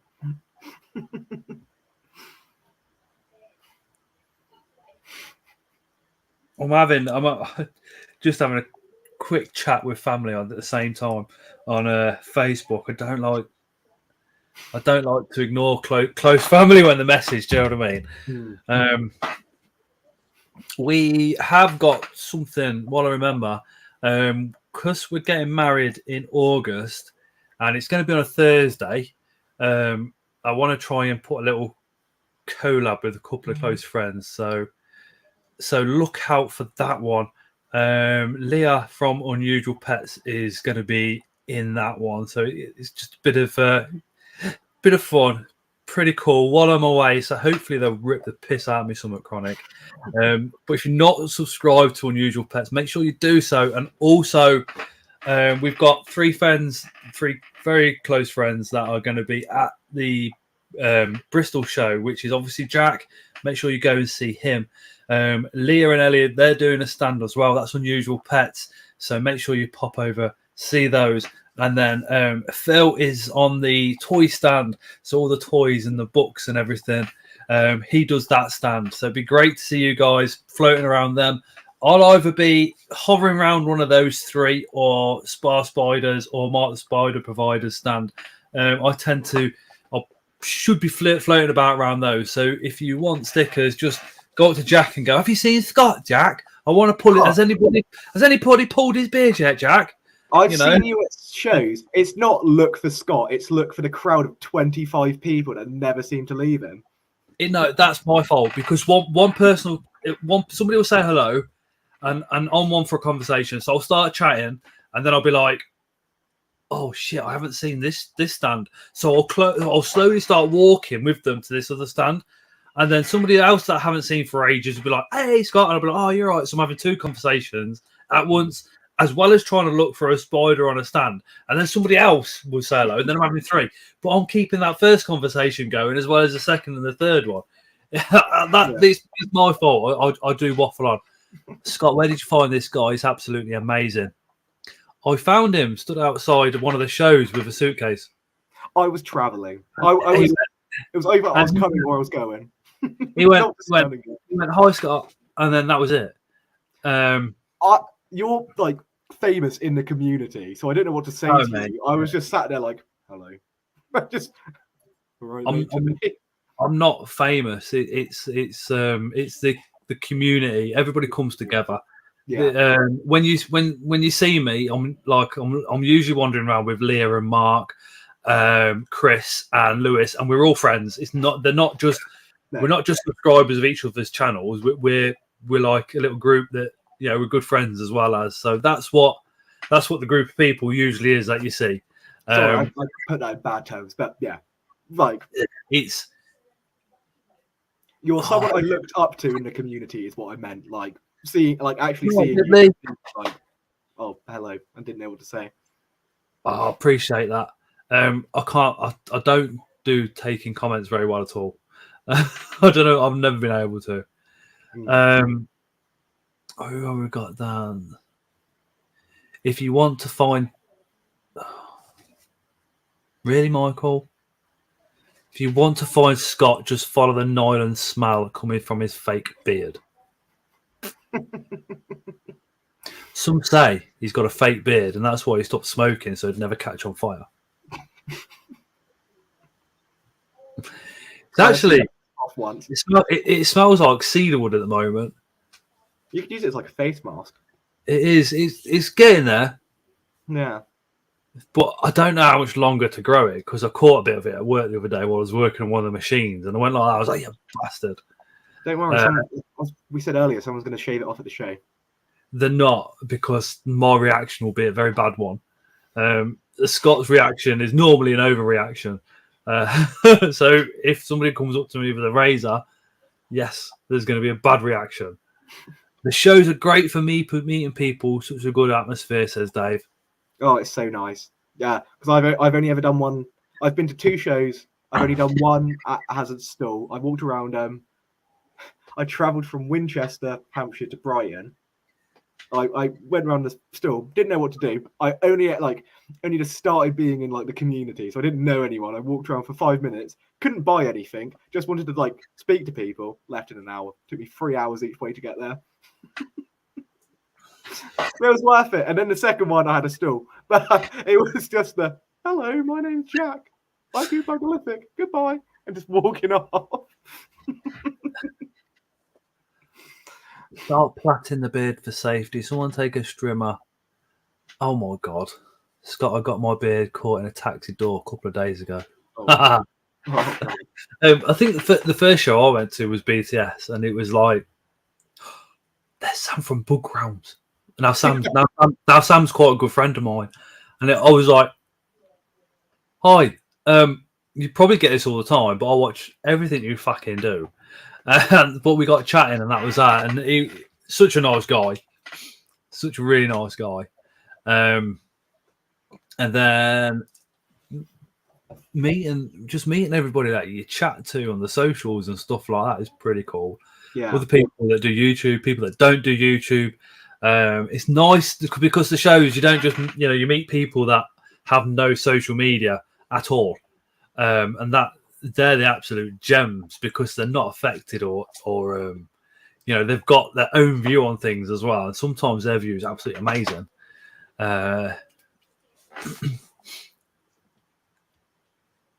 Scott won't notice. What's that for? Oh, the streamer Tony. First time my brother has seen you, he's just said, "That's one I've had one hell of a good beard." Like, Thank you. It is, isn't it? You know, I've been growing it for a few weeks. Leah from Unusual Pets is hopping in the bath. Got a bit warm all of a sudden, then, Jack. Jesus. Great for a minute. If you're not subscribed to Unusual Pets, please make sure you do so. She's a very close friend and she's absolutely awesome. And again, she's going to be at the show as well,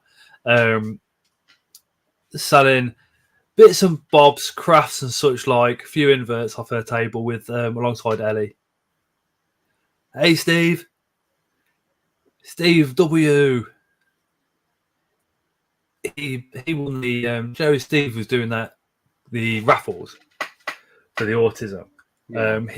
He did a Stranger Things enclosure for Exoterra, which was like, I love seeing all of his work. I'm addicted to his TikTok. Seeing the process and all that is sick.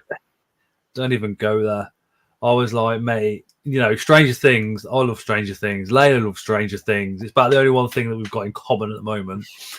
And oh, mate, I wanted that. And then Stevie Boy went and won, and then he's been winding me up about putting a curly hair in it.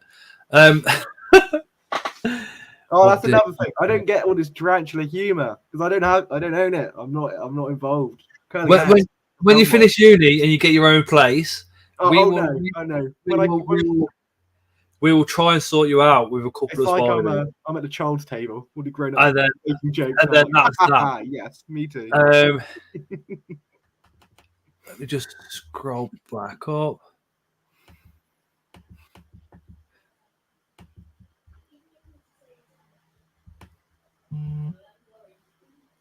And scroll back down. Jack, how long after invert has passed can it still be used? If it hasn't been frozen, says Vanessa. Obviously, they start to deteriorate. So the bum, abdomen, whatever, is going to be probably shrunk or what not. But as I've said before, I don't know if you heard. I'm going to repeat it anyway. My sales pitch. I can work with anything. I believe it doesn't have to be perfect to be framed. All insects deserve to be framed rather than just get chucked away and like be used. So if you send me a picture, I'll be like, yeah, it can be used. If it is just a pile of goo on the floor, maybe not. But if there's most of it there, I would be more than happy to help out with getting a second life to it. And damage and stuff like that, it shows that they lived a full life. They lived a happy life, that you cared about them.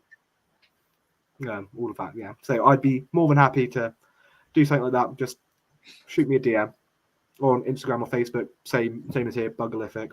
Everyone can pronounce that right. The range of names I get every day. I'm terrible. I'm terrible at reading and pronunciation. In my mind, I know exactly what it is and all the rest of it. But especially for the videos, what a lot of people don't know is that, okay, on paper, I can recognise the spider's name and all the rest of it. Pronunciation-wise, sometimes takes me a long, long time. So hence, I haven't been saying yours that much tonight because I'm struggling with it.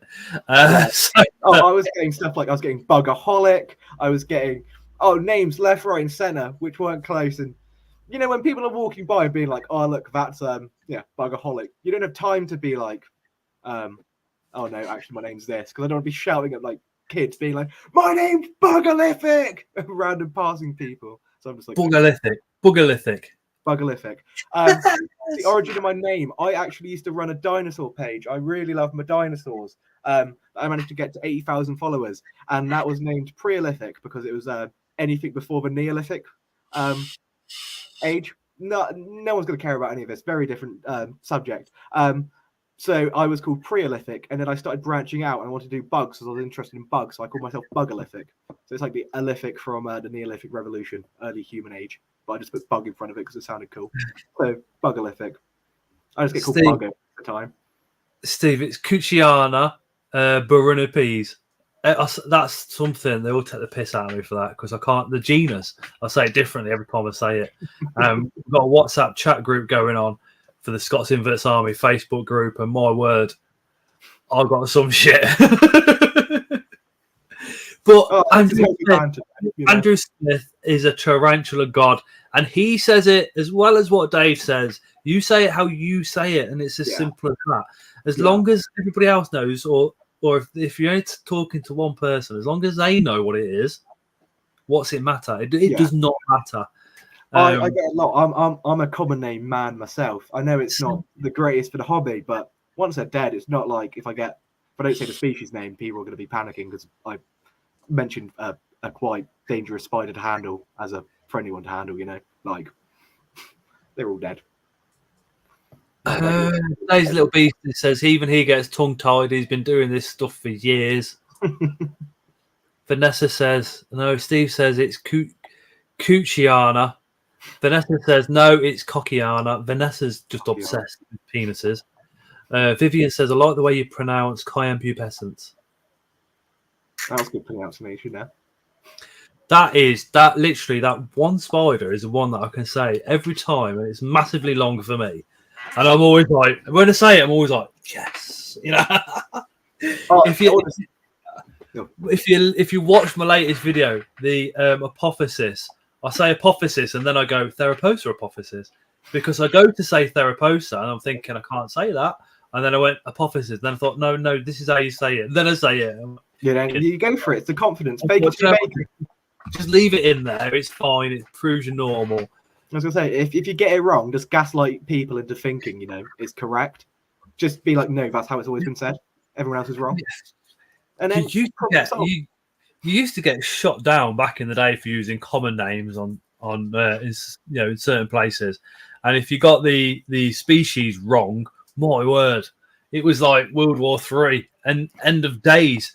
Luckily now, a lot of people have gone, do you know what? It doesn't matter if you use a common name.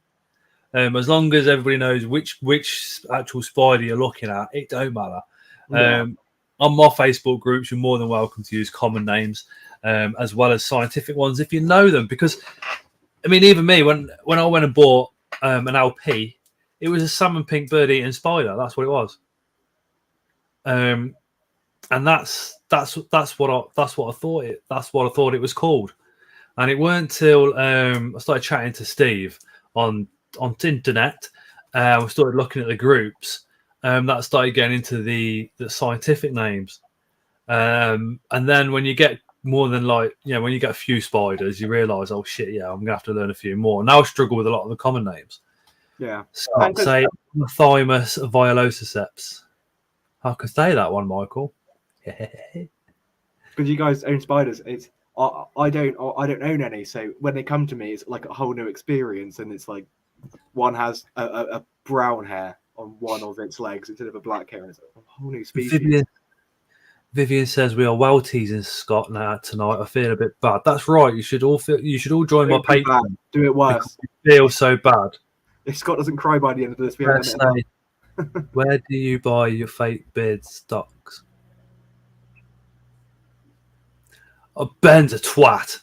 Ben is an absolute twat. Oh my god. I love him, but he can be a pain in the backside. Have you seen what he's put? He says, Scott, say... I have no idea. How do I pronounce that, dude? It says... I don't even know where to start. Just Google the world's longest animal name and try and pronounce that as a type of ant. And it's that is what? Long. Triacodia?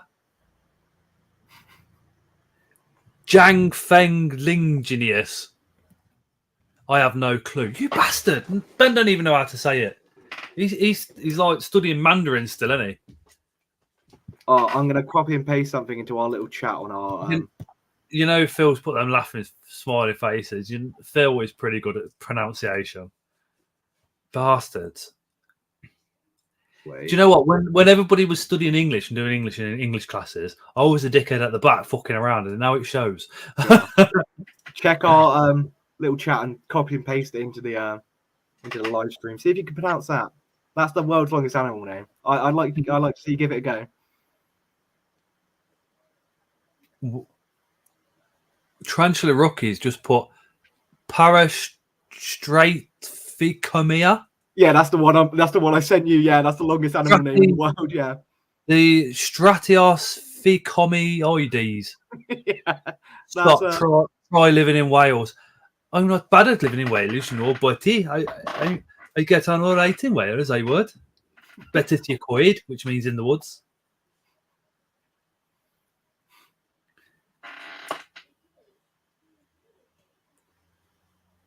Ceratogogra sandria is a fucking bastard to pronounce.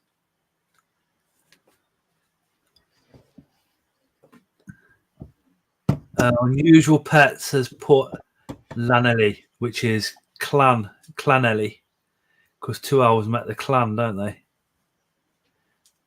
This is where traveling in Wales quite a lot over the years comes in handy. A little bit. My other half is Welsh, English Welsh, but she's Welsh. One of my flatmates is Welsh. Every single time, every day, every morning, it's say the long place name. Say the long place name. Do it.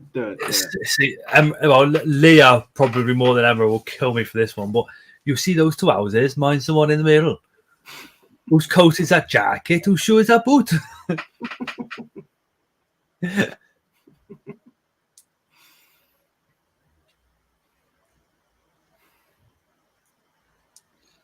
I've really enjoyed this. Like, I was so nervous at the start of it. You guys didn't see, but when it was just me and Scott before we went live, I was shooting myself to put it Amy live. says pronounce Stichioplastorius, species Nicaraguan gold, maybe. Dave, stop laughing. He literally will be pissing himself right now. Acanthoscaria hirsutissimasteri. Can you see why I spend so long trying to do these pronunciations? Vivian says you are doing absolutely great, Jack. Don't sweat it. Jack, you're doing amazing, sweetie, says Leah. Jack was, I'll tell you, he was fucking shitting himself before the live. He was like, can I come in 10 minutes early so we can have a little chat? And all the rest of it. I was like, yes, don't worry. And it's then, the first time I've done something like this. And then he was like, it's the first time I've done anything like this. And I was thinking, what I should have said to you, Jack, is go and watch the first couple of my videos, what I'm actually in. Have a look how much of a twat you think I am. Job done. You'll be fine. Don't worry about it. You've done absolutely amazing, like everybody's saying in the comments. Everybody that said that you're going to bring something dead for him at Bristol, you will be held accountable if you forget, including you, Dave. Jack, Dave says, Jack, no one bites here most of the time. Just your pets. Yeah, especially you see this Scott's invert sticker there. Yeah, that is because this is sliding glass door. Oh no! So the enemy, which is Tara's, come in, and she says that spider in there can open it, and that's the pissed off Metallica. It sits there in a threat pose all the way through my lives. Any video that I'm doing, it sits there like, it's literally. I'm going to call it Phil Mitchell, I think. I was going to say, should I start doing that as well, sitting in a threat pose, just like in the back corner, like the whole lot. I've had to put this there. Yeah. I can say that, Michael, when I'm not looking at it. Ornithoconochnus. No, I can't say that. No. Emma says, what the fuck is that, Emma? Great job, Jack, says Mark. Gemma says, good one, Jack. Thank you, guys. It'll be good to see everyone and speak to everyone at the show. Like, actually putting faces to names and being like, hello. It's a chair that does it, Scott. I'm not buying another chair, Craig. Right? The old chair that I used to use was like an old, almost like a child kitchen table chair, and your ass used to get numb after an hour. It was one of them. So in the end, we got this jobby from Argos, I think it was, at Christmas, and I put it together, and it's got the comedy squeak, and it's like, do you know what? It's just part of the channel now, and that's that. Yeah. It's the main character. It's the comedy bits. Emma says that's the longest place name in Wales. Oh, it's the pronunciation. I love getting my Welsh flatmate to say it. Aaron, I thought it was Clanelli. Because it's Clan at the beginning if it's double L in it. We need Leah to send me a voice note so I can play it. It's the longest railway sign and it's in Wales. Emma, if you can send me a voice note, I'll be quite happy to play it. Another one for you, Scott. Ben's a dick. The Phasmid Farm. It says Figastria yentunensis. Is that Hesii? Allow makes it's Yanelli. It says Ben. Down the valley. Have fun with it. Oh, is Michael going to... Michael's gone dogging.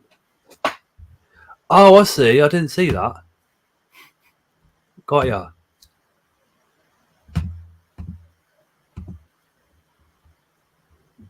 I didn't see the message. I thought it was coming through on Instagram or something.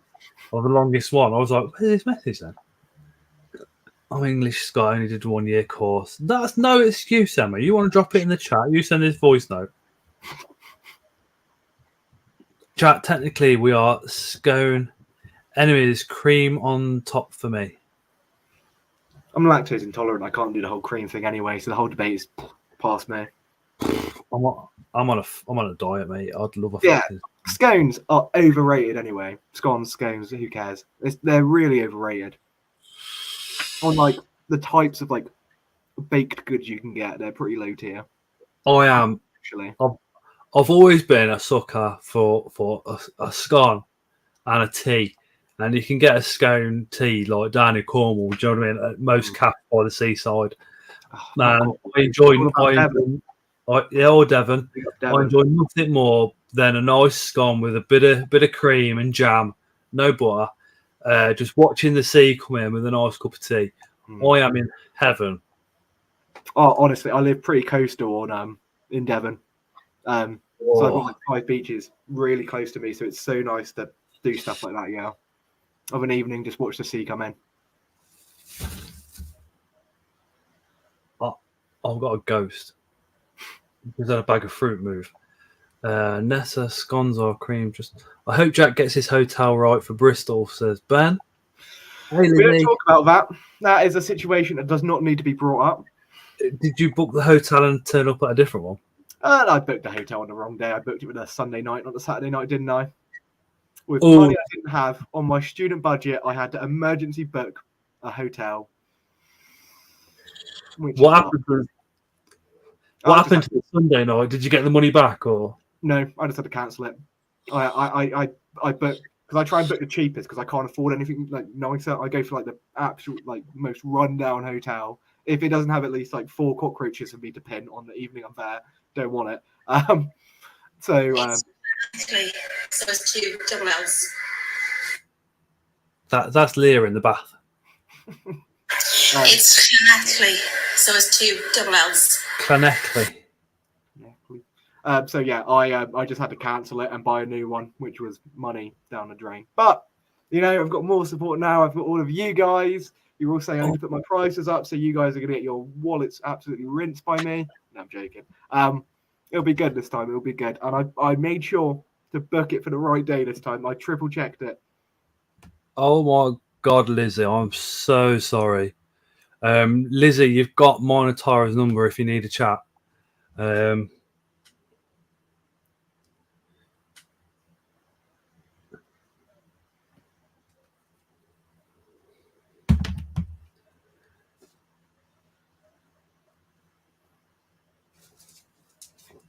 In fact, Lizzie, have you messaged Tara at all or anything?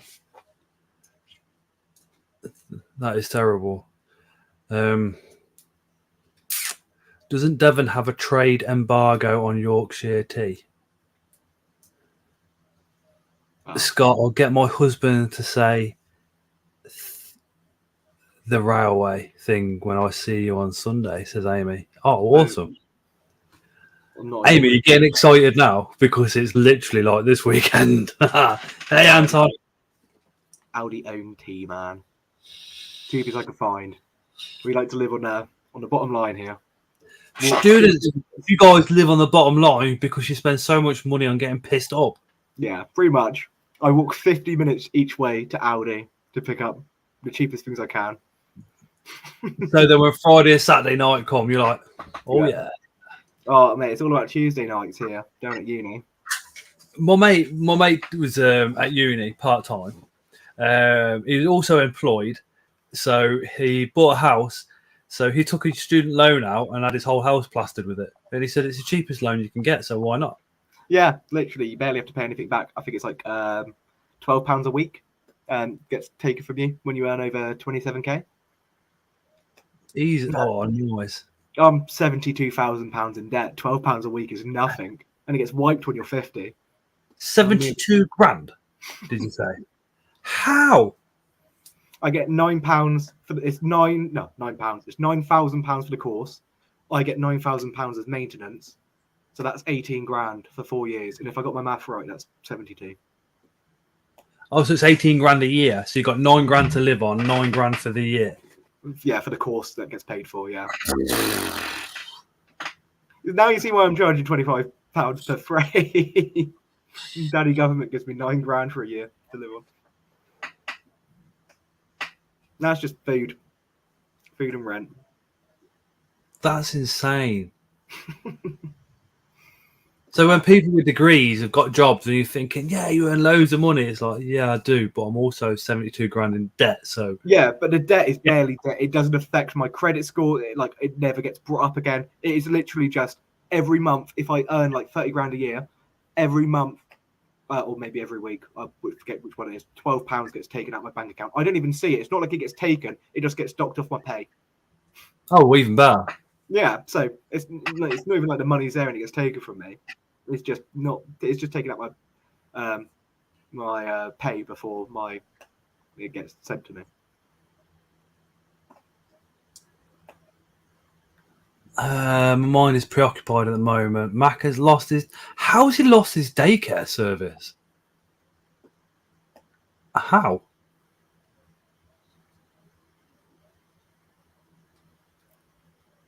Also, parents in England have to stump up £6 grand a year, Scott. I know, yeah. Layla's going to be literally doing the lot. So we're trying to, at the moment, kind of gear her to be going to Coventry University. Then she ain't got to move out nowhere. She won't have to pay for food or anything. So we'll just have to see. That's only if Coventry Uni do the course that she's going to want to do. Not in Wales, Scott. Oh, yeah. So it's cheaper to go to uni in Wales? Only off to, go to Wales. I love Wales, mate. I really do. Yeah. You've got to stir up some drama. Get my name out there. Everyone's going to be like, it's buggerlific. He hates Wales. Let's talk about it more. Got to go now, guys. Hope to see you all Sunday. Stay safe and look after yourself, says Dave. No worries, Dave. We'll have a catch up on Sunday. On Sunday, Dave, I am going to be bugging you all day to hook up for another live.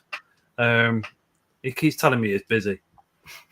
I just think he's avoiding you at this point. He's fobbing me off. Yeah, I know. Yeah. Terrible. Treat him mean, keep him keen. That's what he's doing to you. No, to be honest, he is really, really busy at the moment.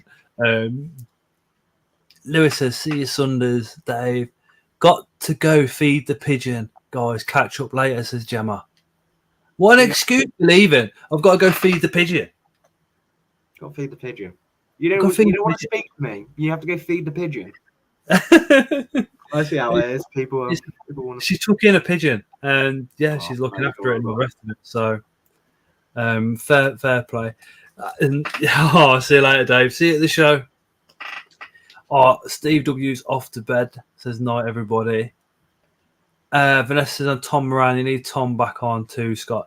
He did say in the holidays, because he's a teacher, he gets more free time. So we've dropped him a message. So just see what he comes back with. I won't be home till 2 a.m. I'm hoping to hit the gym again in the morning. It'll be the second time. These next couple of weeks are going to be really hard on the body, and then hopefully it'll start catching up and we'll be able to carry on. Yo, Holmesu's just turned up. Just come to like the video and say hello. Hi, Jamie. All right. Homesu is an awesome channel to go and watch on Instagram. Homesu as well. If you've got any dead inverts, drop Bugalithic. Did it say it right? Did I? Bugalithic. Drop Bugalithic a message on Instagram or Facebook, and then he will do it for £25 plus postage, or is that right? No, postage included, £25, maybe increasing at some point. And you can get it framed up, which looks absolutely awesome. You'll have to start doing TikToks. Oh, mate, honestly, considering I'm a social media student, I can't do it. I don't get it. It's beyond me. I'm too old now, 22, you know. I feel like an old man. I can't do TikToks. No, I will get into it. I want to start a YouTube page as well. The thing is, it's going to be. Have you not seen my TikTok? I do TikTok. I'm 43. I know. I do love your TikTok, but it's going to be a content warning. All I do is gut insects. TikTok's not going to let me gut insects. It barely let me have the Tyrannosaurus post. Maybe if you do some pinning, it might let you. Yeah. Who's 31 on there? How do you store them? I always said as I lost my favourite tea recently. First things first, if you lost your tea, chuck it in the freezer. It's morbid, but you need to put to keep it preserved, because I can do any stage of decay, but the fresher is better. So what I do to stop them going bad is I gut them. I get their their bums, their abdomen. I think that's the right term, isn't it? Their bums. Abdomen. Yeah. Scalpel them open. I scoop out all their guts. I fill them with baby powder and cotton wool. I pin them. They all dry out, so they're perfectly hard. They're basically just exoskeletons at that point, so they can't move. Put them in a frame. They will last for years, decades, infinitely. You'll pass it down to your grandkids, which will be good. And £25 a piece. Just drop me a message, Bugalithic, Instagram, Facebook, spelt there. I can arrange that with you. Also, I'm going to the bug show in Bristol, so if you're there or something, that also works. Oh, should also say UK exclusive, unfortunately. Sunday night, did you get the money back? Or? Hold on, I've turned up the volume on the phone by accident. Can you do centipedes? I've done a few centipedes in my time, but I want to do more. So I'd be happy to do a centipede if you want. I do love centipedes with all their legs. So you can do centipedes? Yeah, I would love to. I love doing all of them, but I'd just be slightly bit more loving doing a centipede. I think once my Dahani passes, I think we're gonna have a conversation. Oh mate, I love doing centipedes. So many legs. It's good. I love it. Jamie says he can send 2 to play with. The Home Zoo is on Instagram. Drop him a message or drop you a message. So get that one hooked up. But just imagine a centipede around like a tree branch or something in like, oh mate, that would look awesome. Something like that would be sick. I really don't want to get into that, but yeah, just drop me a message. I'm obviously not answering now. I'm on live stream, but I could put my phone on do not disturb, and it looks horrendous how many messages, how many notifications I've got. So I'll sift through those tonight, but I will get through. Get through one. Mark the Spider Guy has been awesome tonight, as well as Chris. Dropping your link into the chat. If you scroll up the chat and look for Mark the Spider Guy, he's literally just posted Jack's link to Instagram there. Looking at the new Mavic, but I don't get it out and off. I'm looking at minis, says Anton. I want some nice framework for the reptile room. Oh, you can't get nicer than mine then. He's asked a good question there. Do they get affected by temperature? Because his room gets pretty warm. So his room is going to be around 35. Temperature, not so much. Humidity, probably not. But I might. It probably wouldn't. Okay, I'm going to go with a good chance it's not going to affect it at all, because they are just exoskeletons and they're in a frame. It's not going to do anything. It's not going to decay them faster because there's nothing to decay at all. It's just going to be fine. Have you taken time to identify the elements of the spider's anatomy as you direct them, or literally just scoop it out for speed? So when you open it up, do you go, oh, there's a stomach. Oh, is that little bit of heart? Or when I open them up, it's usually 2 days after they sent them out, because that's how the Royal Mail is, more like the Royal Fail. So by the time I open them up, they are gushing open. There's no solid matter really in there. There may be a little bit. Most of it is soup, disgusting, smelly soup. God, if you give me your opinion, if you buy an unsexed tarantula, normally only males. That depends. That really does depend on who's selling them. So I'm going to say I'm just going to sit on the fence on that and say 50-50. But what I will say is I prefer to buy sexed. Lupang, I'm off now, guys. About to walk in the gym. Probably won't still be on when I finish. So night, everybody. So Lewis. Lewis bicep curls 1 kilogram at the moment, so he's getting up there. He's on the grind. He's on the ground. I don't know why bicep curls, to be honest. I was taking the mickey.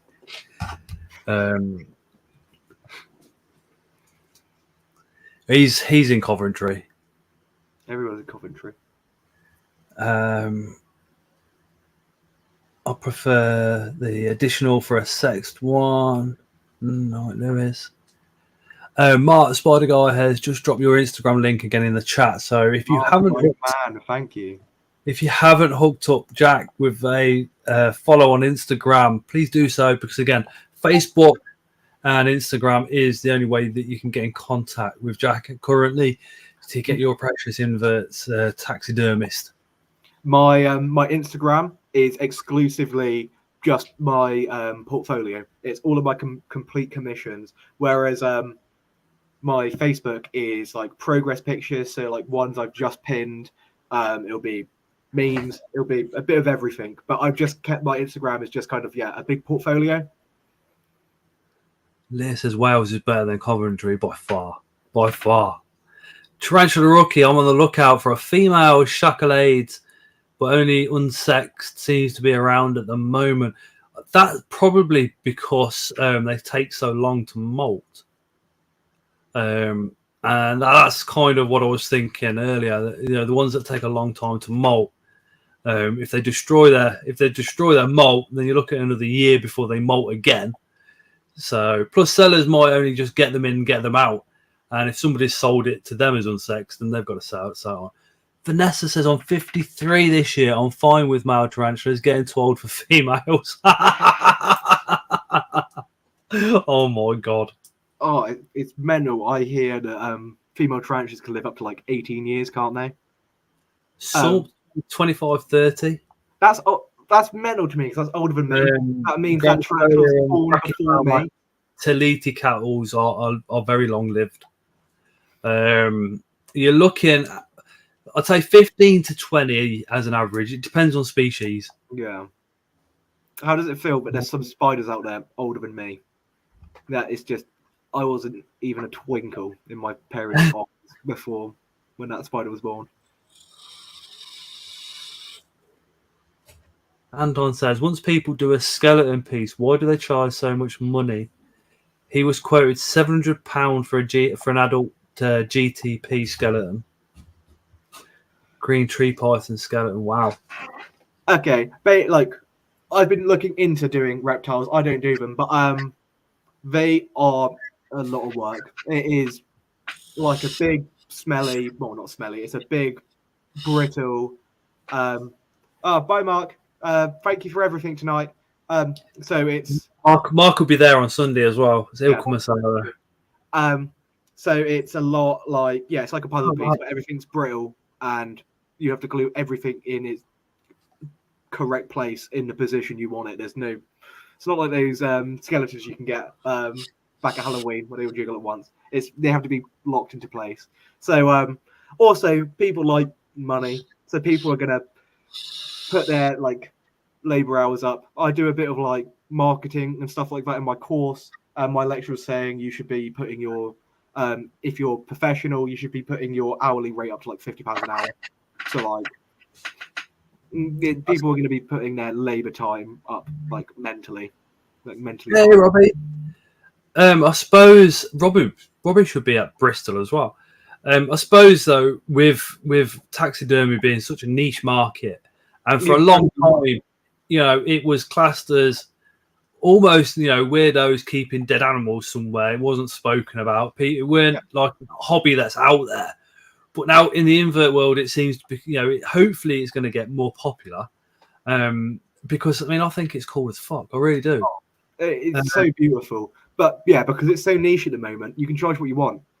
Like, hey Richard, if me and like the 5 other companies who do it set our prices to £100, you're going to have to pay £100 for it, because who else is going to do it for you? Like, there's only like a limited number of people who do it. But it's just people set their prices quite high, and it is an intense, long process. It's like the hours people put in. Think of having to have each individual rib and vertebrae glued together, held together, properly glued. Go on to the next one, other side of the rib. For every single rib, you mess up a rib, you put because the ribs will only fit on their certain vertebrae, and which will only fit in certain order. So it's a really long, lengthy process, and because invert taxidermy, it's not easy. I won't say it's easy. It's less time consuming as such. So it's a cheaper process overall. BH, yo, so cool, live taxidermist. Yay, big up. Big up BH. BH literally supports every video, comments on so much more stuff. It's proper support. I love it when they do that. Amy's Amy off to bed. I just missed the comment. No, Amy, take care and start getting excited for Bristol. It's Sunday. I'll be there. Come speak. Sunday, Wednesday tomorrow. 5 sleeps, as Leah said. I can't wait. I'm not even taking much cash because of like the wedding and stuff. I don't think I'm going to be able to get much past the enemy, to be honest. So, I don't know. I'm into my like air weaponry, so I've got one left. So I'm trying to sell it at the moment. So if I can sell that before Sunday, I'll have the same amount of money as I normally take. At the moment, I'm like, I'm just turning up. It's always the way though. You're always just turning up until you leave with 17 tarantulas. See, Robbie says he's the same. He's got 100 quid. I ain't even got 100, mate, because of the wedding. I've saved all mine. I don't know how. I've been so good. Scott House Tara's migraine. She's got rid of it, Vanessa. So my other half's been suffering with migraines, and of recently anxiety on a real high level. So she's been prescribed some propanol, and it's helped. It seems to be doing the trick pretty well. I wouldn't say it's a cure because it's not, but it's certainly supporting her a lot better. Yeah, and any step in the right direction is needed, and it's good. Yeah, definitely. What's good is she's not afraid to go, do you know what? I've got this anxiety going on, booking a doctor's appointment. Which I don't know if you follow Paddy Pimblett, Paddy the Baddy, on the UFC at all. I've seen something about him. Yeah, One of his friends passed away, killed Yeah. himself, male, because he didn't go and speak to anybody about his issues. Yeah. Saying as men we should be talking. But yeah, I think it's male and female. If we've got anxiety or depression or anything like that, we do need to speak to people. We do need to go and chat to doctors and all the rest of it. And you certainly shouldn't be ashamed of going to.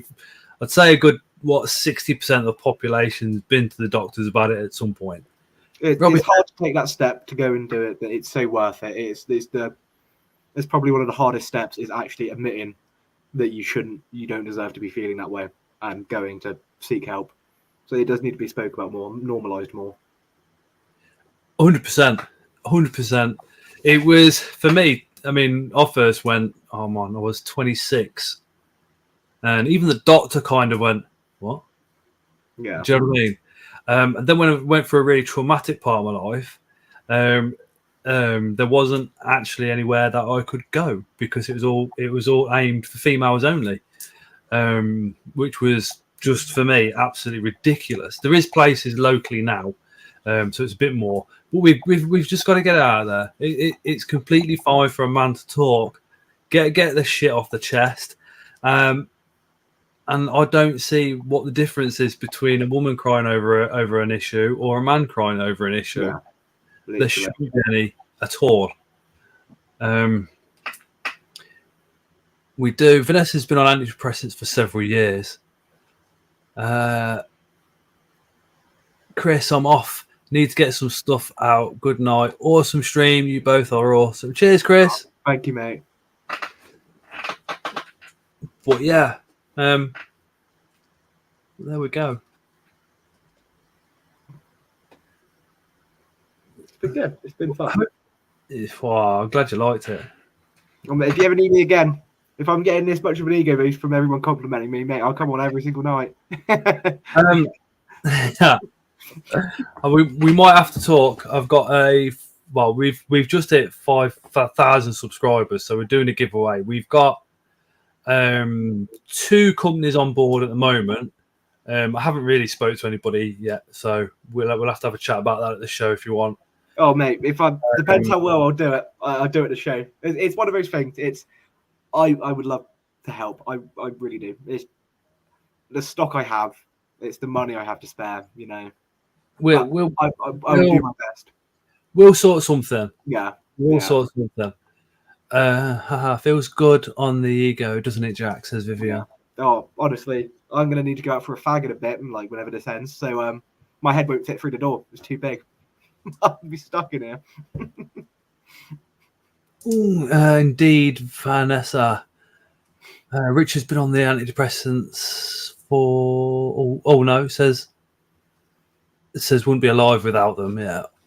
Also, congrats on the 7 years sober, Scott. Thank you, mate. 7 years, right? And if whoever says it gets easier, and you know it does get a lot easier. I'll tell you what, there's some days where you just think, fuck this. And you have to use every bit of strength in you not to fucking, not to go and use some, I tell you. Unusual pets. Guys, I'm going to hop off. Got to get washed and out of the bath. I will see you all on Book Club tomorrow at night at 9 p.m. Book Club is Leah's, Ellie and Annie's Arachnids new channel. They're over 18 books, reviews, stuff like that. It's awesome. I rate that. Look for Palmer, Kyle Bessett's background. Can't wait to see the whole episode tomorrow. Sleep night, BH. Thank you for joining. Thank you for joining. Leah's just dropped the link to the Filthy Book Club, as Richard says in the comments. Thank you. Yeah, unfortunately, I don't know if I'll be able to get to that one because once the baby's in bed at 8, I've got Thursday's video to record. And this is how well planned I am. I don't know what I'm doing yet, and I probably won't until I get home from work tomorrow and run around in here and go, "Oh, that needs rehousing. We'll do that." Oh, honestly, I'm the same, mate. I do social media at uni. I'm told this is what you do. This is how you make it successful. I'm sat there like, I haven't uploaded to Buggerlithic for like 2 weeks. What have I got framed? Yeah, what have I just finished? I used to do a lot of macro photography for on the channel and on Instagram, but I dropped it recently because it just takes up too much time. That everything else, a job and a family, I haven't got time to carry it on, unfortunately. So I had to kind of pick which hobbies were more important to me, and the channel and and all the rest of it were more. So that's where we went. But yeah, everybody's going to bed. I think I'm going to probably do the same. Yeah. I am going to try and get up at 6 a.m. to get to the gym to carry on this fitness fucking annoying thing. Try and drop some weight before Christmas is the goal. Yeah. See what happens. But Jack, thank you so much for coming on. I hope to God everybody that's promised to bring stuff to you from Bristol actually does. And if they don't, wow, we're going to name and shame you at the Bristol show. Yeah. Dave says he's got a freezer full of loads of stuff. If people could message him on the Saturday to remind him, as well as me, just in case I forget, that would be absolutely awesome. Thank you, everyone, for all your support, and thank you for having me, Scott. I enjoyed myself so much. I was panicking. I thought it was going to be like a formal job interview, but it's been so chill. No. Questions. Yeah. The whole aim of Scott's Inverts channel is just to have it chilled. Yeah. Not stuck up, not documentary style type of, keeping inverts is fun, and it's got to stay that way. Robbie says the real key to success on social media is consistency, longevity, and a great community.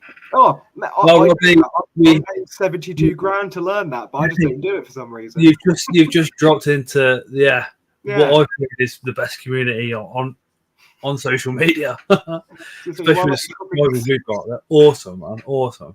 Why am I dropping so much on uni when I could just, when I've made 3 words that are better than anything I've learned in my course yet? 4 years in.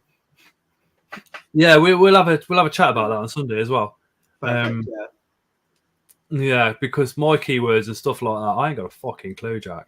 Oh, honestly, somebody else could release the same video as me on their channel at the same day, same time, and they'll get thousands of views, and I might hit a few hundred, and we're like, what have I done different?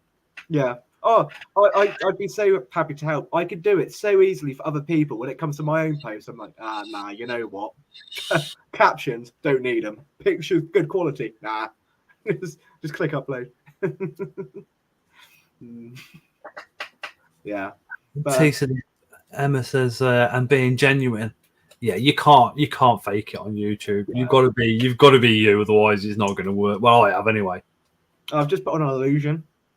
That's why I made a couple of mistakes in what I was supposed to say on the last video, but I corrected myself. But I weren't taking it out. I weren't doing it again because that's Scott. Do you know what I mean? That's as simple as that. Like I said, when I went to say Theraposa hypothesis, it come out hypothesis, and then I was like, yeah, the Theraposa hypothesis. Well, recovered well. It's all about the recovery. That's all that matters. Yeah, but I do leave like the odd stutter or the odd, little mistake in there. You're not a robot. It's not a professional channel. I don't want it to be a professional channel. I want it to be some ginger old guy in his kitchen with a load of spiders, and that's how it's staying. Yeah. No offense to everybody that's got matching enclosures and all the rest of it. I can't afford that shit. Do you know what I mean? So I keep them in second-hand, whatever I can get. But yeah, Bristol show on Sunday. Well, come say hi to me, everyone.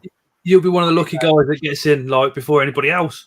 Oh, mate, that's the one thing I love about it. I get in a day before everyone else to start packing it, like putting up. I get to see everything the day before. That is awesome. The thing is, I get to see everything. I don't own inverts. I don't plan on it until I finish uni. So in the end, it's just like, business cards. Thank you, mine. I've got a collection up on my wall over there of everyone's business cards. So I was like, Yeah, venomous visions. I'm Oh, for the Venomous next Visions are year. cool. Oh, When it's sick, but I don't plan on buying anything from him. Not because I don't want to, but I can't. when are you finishing uni?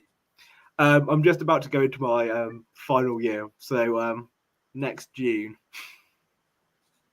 Okay, another okay. So you'll have to hook us up next June because Yeah. when you move out, we'll hook you with a couple of spiders. That'd be so sick if you could. That'd be Definitely. yeah. I've got a Balfouri communal, which was actually given to me. That was from a very close friend of mine who's now left the hobby. One of those is out sitting on the side of the tank. That's why I keep going like that, because it's just like I don't see it because they've got like an underground burrow, massive underground burrow. So they all chill down there doing whatever they're doing. Oh, that's what I love. People build such like bougie, like fancy enclosures for like And the spider spider species. Like you don't see it for like 6 months at a time, and it comes out for food. Yeah.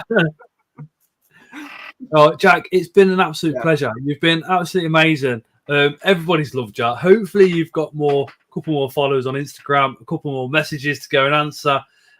Fingers crossed, you get a couple of commissions off the back of this and some free dead animals. But thank you so much, everybody in the comments. If you've been here from the very start, thank you to listeners listening to Jack, and thank you to listening to me waffle on as I always do. Thank you to everybody that's still here. Really, really do appreciate you all dropping in, commenting, liking, not just on the lives but the videos as well. When you comment on those, it does actually mean the world to me. So thank you for all your support. Thank you everyone so much. Yeah, and we'll either see you at Bristol or we'll see you on next Tuesday. Yeah, I'll see you on the flip side. Thank you so much again, Scott. More than welcome, dude. More than welcome. Night, everybody.